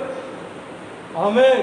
பிணியாளிக்கு வைத்தியம் தேவை, ஆனா விசுவாசிக்கிற உனக்கு அபயத்தை நீ தீரழிக்கிற. கர்த்தர் ஆயுசை நீட்டி தருவேன் என்று சொன்னா யார் நீ மண்ணை வாரி போட்டு நீ மூடுற? ஆமென், இதுதான் உண்மை.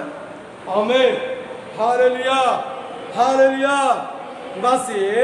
அப்பொழுது எப்படி எனில்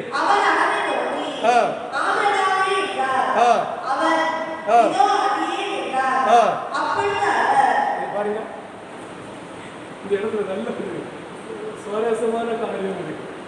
என்னத்துக்கு நிச்சயாரு மோன கொல்லக்கிட்டாக கொஞ்சம் எனக்குத்தான் நிச்சயம் எடுத்துட்டா. ஆபிரகாமே எவ்வளவு பாசம் வந்துச்சாரு. நம்ம விட்டு வந்து பீட்டரே பாசம் முடிச்சா அவ்வளோ ஒரு சந்தோஷம் இருக்குமா இல்லையா? விழிச்சிட்டு கிப்சன் எனக்கு பயிலான்னு கேட்டா எவ்வளவு சங்கடமான காரியம். நல்லதுக்கு சோதிப்பதற்கு அவர் இறக்கமா. ஆபிரகாமே ஆபிரகாம் சொல்றான், ஐயோ எனக்கு ஒரு புத்திர பாக்கியத்தை தந்த தெய்வம், எனக்கு ஆசீர்வாதத்தை தந்த தெய்வம், அடியே அடியே. இந்த உலகத்தில் பாருங்க, கர்த்தர் ஆசீர்வாதத்தை கொடுத்துட்டு நல்ல செழிப்பா வளருகிறோம். கொஞ்ச நாள் இந்த தாய் பால் கொடுக்கிற தாய் பிள்ளைய கொஞ்சம் மாற்றி வைக்கிற போல இயேசு கொஞ்சம் மாற்றி வச்சுட்டா, என்னத்தை தான் இயேசு எனக்கு தந்தாரு? உனக்கு கர்ப்ப பாத்திரத்தில் அரி அடுக்கிறது போல கட்டி இருந்ததை கர்த்தர் மாற்றி தந்தாரே. உன் புத்திரன் சாவுக்கு போய் மடியில கொண்டு தந்து சுகம் தந்தாரே, அவனையும் கூப்பிடுவீங்க. ஆமென், ஆமென். உடனே சொல்லுங்க, எனக்கு என்ன தந்தாரு? ஆனா ஆபிரகாம் சொல்ல கர்த்தர் தந்தாரு, கேட்டாரு, நான் பிடிக்கிறேன். ஆனா அவர் எனக்கு வாக்குத்தத்தம் தந்திருக்காரு. என்ன வாக்குத்தத்தம்? என்னுடைய சந்ததி இந்த பூமியை ஆளுகை செய்யும், இந்த பூமியை எல்லாம் என்னுடைய சந்ததிக்கு கொடுக்க போறேன். இதை விசுவாசித்தான். அவ்வளவுதான். ஒரு ஈசாக்கு இல்லைங்கி 99 ஈசாக்க எனக்கு தருவா. விசுவாசித்தான். ஆமென், ஹalleluya, ஹalleluya.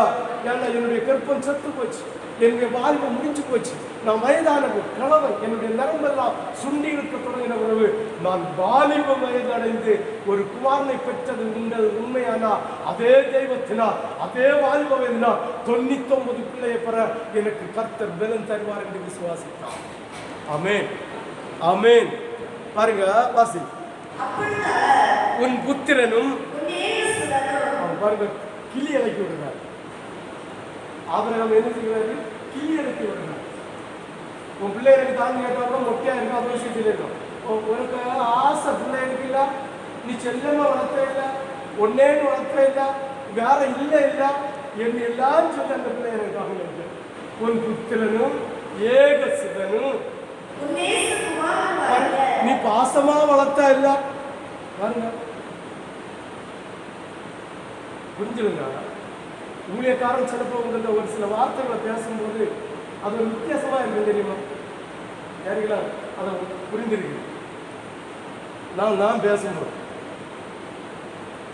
ஒரு வித்தியாசமா இருக்கு, புரிஞ்சு கொள்ள முடியாத விதத்தில் இருக்கும். பாசமா ஒன்றும் இல்லாம இல்லையா நம்ம ரஜினி அக்கா பல்லு இருக்கு இப்படி அதான் அடைச்ச போறேன், ஆஸ்பத்திரிக்கு போறேன்னு சொல்லி எப்படி அடைச்ச போனாலும் சரி, பல்லெடுக்க போனாலும் சரி, ஊனுக்குள்ள ஒரு குத்தி ஒரு மருந்தை மரப்பிச்சாம எடுப்பாங்க. போறேன்னு சொன்னா அக்கா அக்கா ஒன்றும் இல்லை, போய் வெள்ளியை உருக்கி அடைச்சி வச்சிருக்காங்க. இதே போல ஒவ்வொரு ஆட்களும் தேவனுடைய அன்பில் அப்படி கொஞ்சம் அந்த விசுவாசத்தை கொஞ்சம் தாக்கும் போது அவங்களுக்கு ஏற்ற போல பேச இருக்கு. யாருக்கெல்லாம் புரிஞ்சிருக்கு? ஆமே அப்படியே பேசணும், விட்டு கொடுத்துருவோம். ஆமேன்னு சொல்லு, அது நல்லா புரிஞ்சுக்கணும். அவர் சொல்றாரு, கிளி எழுப்புறாரு, உனக்கு ஒரு பிள்ளை இருக்குதா? ஆமா. உனக்கு ஏதோ சுதன் நல்ல ஒரு பிள்ளையாட்டு வச்சிருக்க? ஆமா. நீ பாச நேசம் வச்சிருக்கல, உன்னுடைய பாசமான பிள்ளை பாசு நேசகுமாரனாகிய ஈசாக்கை நீ இப்போது அழைத்து கொண்டு மோரியா தேசத்திற்கு போய் அங்கே நான் நான் சொல்லுகிற மலைக்கு மேல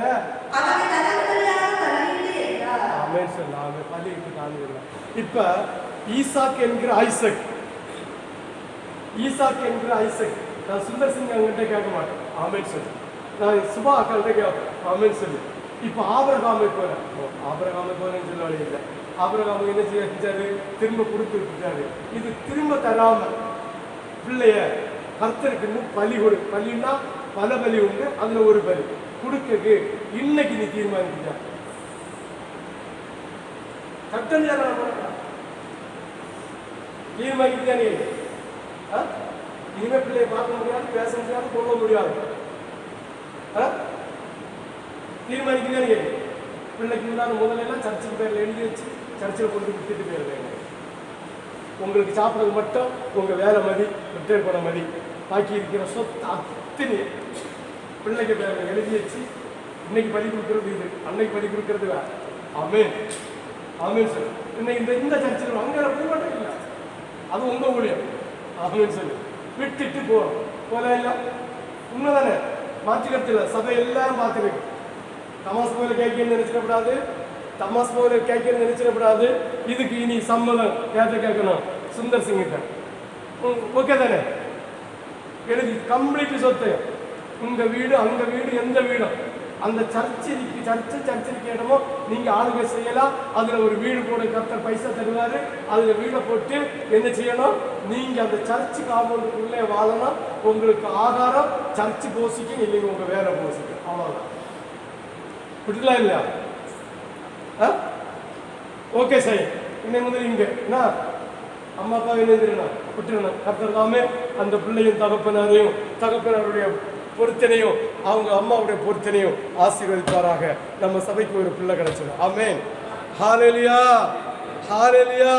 சரி, சபைக்கு முன்னாக கேட்டிருக்கேன், புறம் மாறக்கூடாது.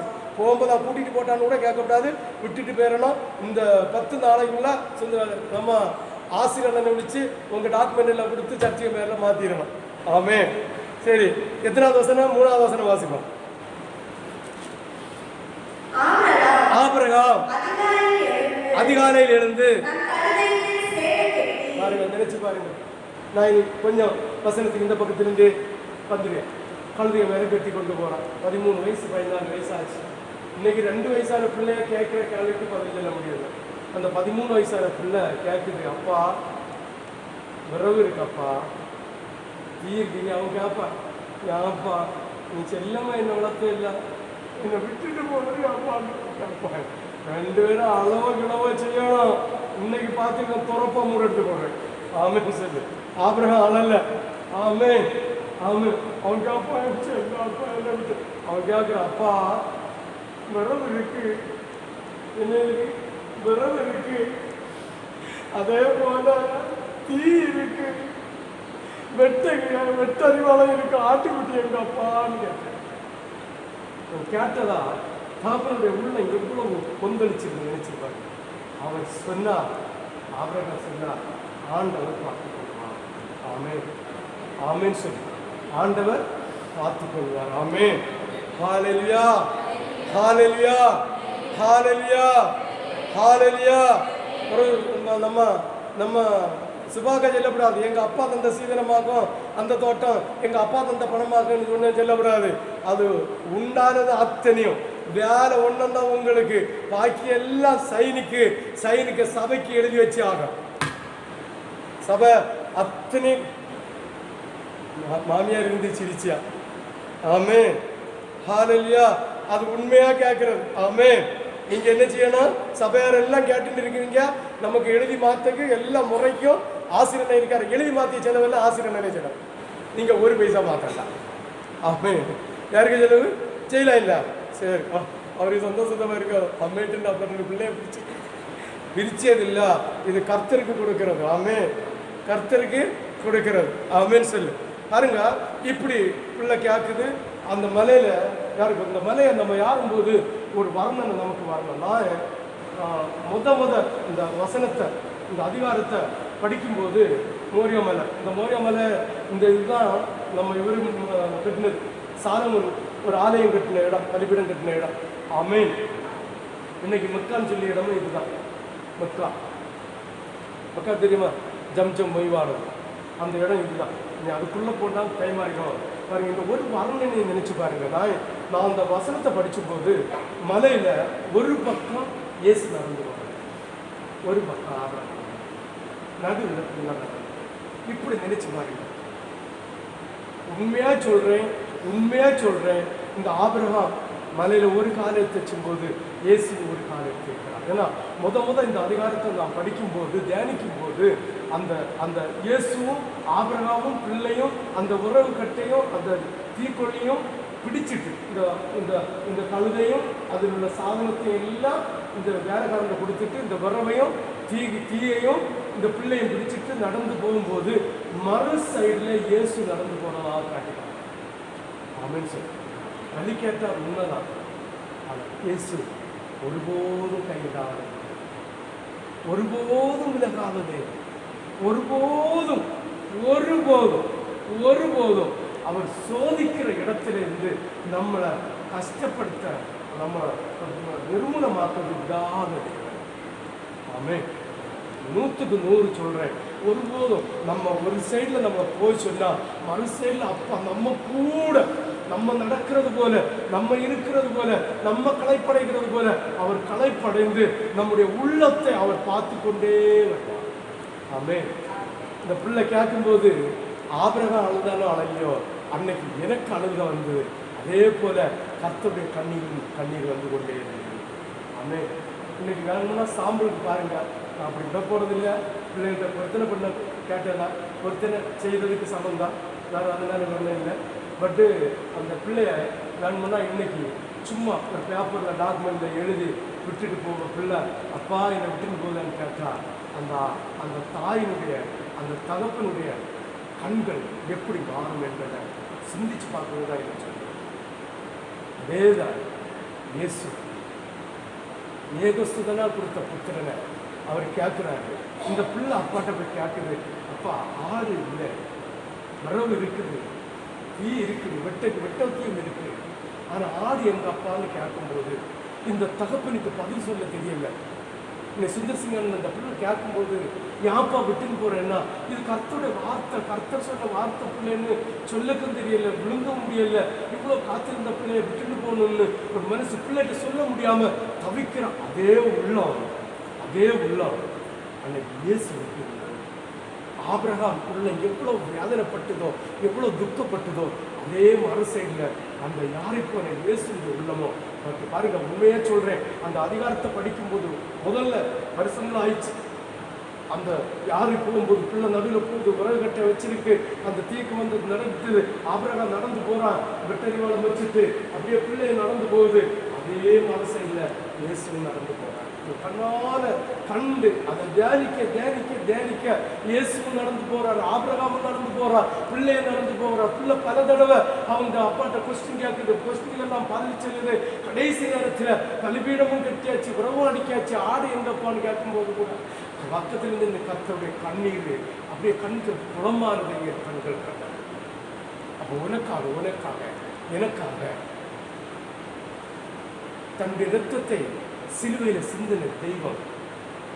உனக்கு ஒரு பாடு வரும்போது, உனக்கு ஒரு வியாதனை வரும்போது, உனக்கு ஒரு துக்கம் வரும்போது எவ்வளோ கண்ணீர் விடுவார் தெரியுமா? நான் அனுபவிச்சிருக்கிறேன். இதை நான் உணர்ந்து உணர்ந்து அனுபவிச்சிருக்கிறேன்.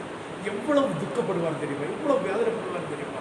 இந்த பிள்ளைகிட்ட எவ்வளவோ சொன்ன கேட்குறீங்க, சாபத்தை திரும்ப திரும்ப வாங்குதே, ஐயோ நான் ஆசீர்வதிக்கணும்னு 2 கரமே நீட்டுவேனே, ஆனால் இந்த பிள்ளை இவ்வளவு தவறி போகுதே என்று அவர் கண்ணீர் விட்டு அழுகிற தேவன், கண்ணீர் விட்டு அழுகிற தேவன். எத்தனை பேருக்காக அழுதிருக்கிறார் தெரியுமா? இதே பலிபீடத்தில் எத்தனை நாள் வந்து அழுதிருக்கிறார். எத்தனை திருவிருந்துக்கு அவர் சிலுவை காட்சியை அப்படியே தொண்டி நின்று கண்ணீர் விட்டு அழுதிருக்கிறார். எனக்காக அழுகிற தேவன் இல்லையா? அவர் ஆசீர்வதித்தார், பிள்ளை கேட்டால் கொடுத்தார், பொண்ணுக்கு மண்ணிக்கும் சீமானாய் ஆக்குன்னு சொன்னார், ஆக்குனார், ஆஸ்திகளை கொடுத்தார், பெருகினார், எல்லாம் கொடுத்துட்டு அவரை சோதிப்பதற்காக, அவரை பரிச்சு பார்ப்பதற்காக, பிள்ளையை பார்ப்பது மறப்பதற்காக தாய் தன் பிள்ளையை விட்டு சற்று ஒதுங்கிறது போல ஒன்னிடம் விட்டு சற்று ஒதுங்கி, ஆனா அவர் ஓரிடம் போக மாட்டார். ஆபிரகாமும் பிள்ளை ஏறும்போது வரிசையில் அவரும் ஏறி போன அதே காட்சி போல உன்னுடைய வாழ்க்கையில போக்கிலும் மரத்திலும் உங்கூட வருகிறார் அதே இயேசு கண்ணீரோடு உன்கிட்ட அவருக்கு நிற்கும்போது உன் இருதயம் இன்னும் கடினப்பட வேண்டுமா? உன் இருதயம் இன்னும் தாழ்மை வராதா? இன்னும் மேன்மை அடையணுமா? இன்னும் அவருடைய அன்பை புரிந்து கொள்ள மாட்டியா? அவருடைய அன்பை இன்னும் நீ தெரிந்து கொள்ள மாட்டியா? சிந்திச்சு பாரு. உன்னை சோதிக்கிற போது அவர் கைவிடுகிற தேவன் இல்லை. ஆபிரகாமை சோதனை செய்வதற்காக ஏக புதிர. அடுத்த வசனத்தை வாசி.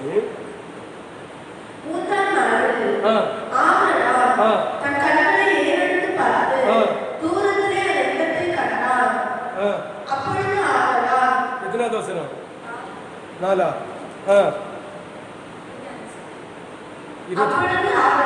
22 தானே?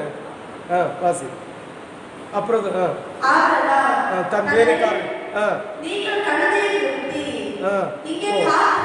அந்த இடத்தை கண்டார். ஓகே. அப்பொழுது ஆபிரகாம் தன் வேலைக்காரரை நோக்கி, நீங்கள்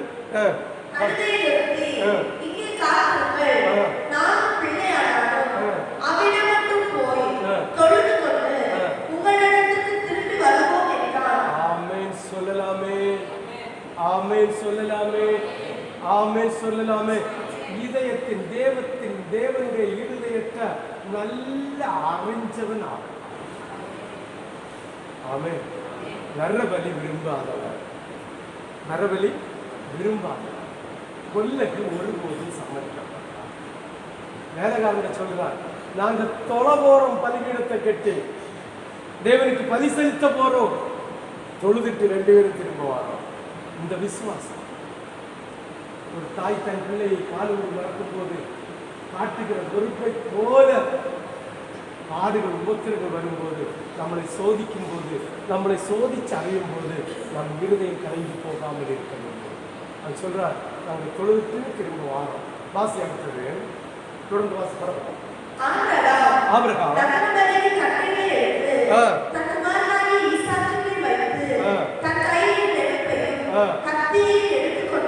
எல்லாம் புரிஞ்சுக்கணுங்க. இப்ப பாருங்க, இப்ப தக்க எடுத்து பள்ளிக்கூடத்துல வச்சாச்சு, பிள்ளைய கட்டியாச்சு, கட்டியாச்சு, என்னஞ்சாச்சு, கட்டியாச்சு. பிள்ளைக்கு அசைக்க முடியுமா? முடியாது. கையை வைத்திரு, நிமிந்துரு. அசைக்க முடியாது, ஒன்றும் முடியல. அப்படியே ஜம்முன்னு படுக்க வச்சு. ஆமென். அடுத்தது வெட்டருவாளை வாங்குகிறான். ஆபிரகாமே, ஆபிரகாமே, பிள்ளையாண்டன் மீது கை போடாதே. ஆமென். முதல்ல உன் பிள்ளைய பலி தரத்துன்னு கேட்கும் போதுதான் ஆபிரகாமேன்னு கூப்பிட்டான். அதே குறுக்கத்தோடு இருக்கிறார் ஆபிரகாம். ஏன்னா இயேசு வரப்பட்டு நிற்கிறார், கிட்ட நிற்கிறார்.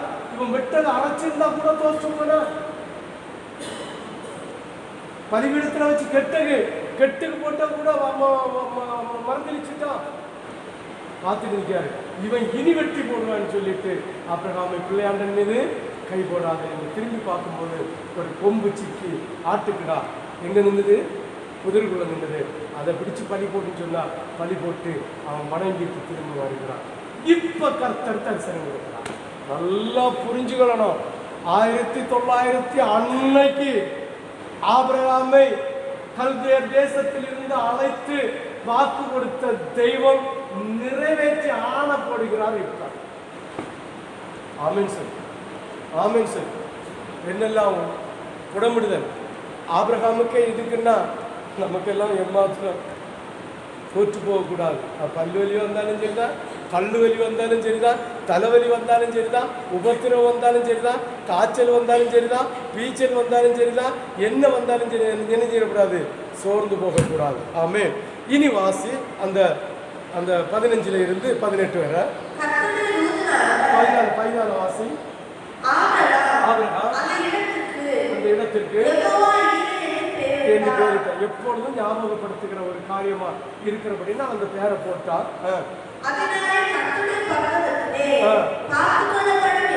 பார்த்து கொள்ளப்படும் என்று அதற்கு அர்த்தம். இரண்டாம் தரம் வானத்திலிருந்து ஆபிரகாமை கூப்பிட்டு இதை பார்த்து நல்லா புரிஞ்சுருந்தா நம்ம இயேசுடைய அதாவது தெய்வத்தினுடைய இருதயத்தை புரிஞ்சுக்கணும்.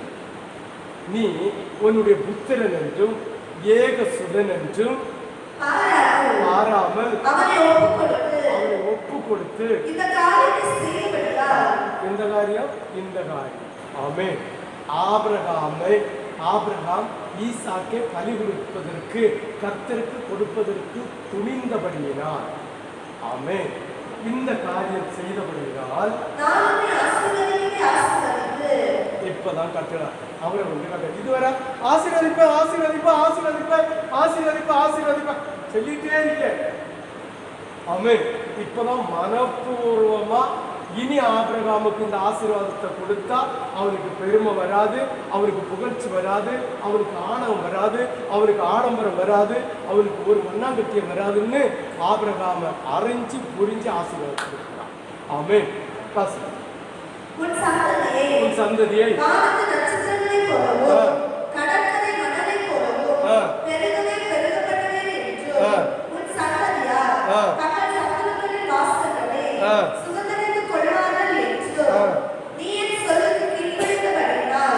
நீ என் சொல்லுக்கு கீழ்ப்படிந்தபடியினால் உன் சந்ததிக்குள் பூமியில் உள்ள சகல ஜாதிகளும் ஆசீர்வதிக்கப்படும் என்று எப்படி சொல்றார்? ஆண்டவருக்கு மேல ஆணையிட்டு ஆண்டவரே சொல்றார். ஆமென் சார். அப்ப ஆபிரகாமுக்கே இந்த ஆசீர்வாதத்தை கொடுக்குறது இவ்வளவு சோதனை வச்சிருக்குன்னா நமக்கு சோதனை உண்டா இல்லையா? பால் குடிக்கிற குழந்தை பால் மறக்கும் போது தவிக்கிறது போல தவிச்சிட்டு தேவனுடைய நாமத்தை தூசிக்கிறக்கூடாது. ஆமென் சார். ஆமென். இப்போ யாருக்கெல்லாம் புரிஞ்சு ஆபிரகாமோடு கர்த்தர் செய்த 5வது உடன்படிக்கை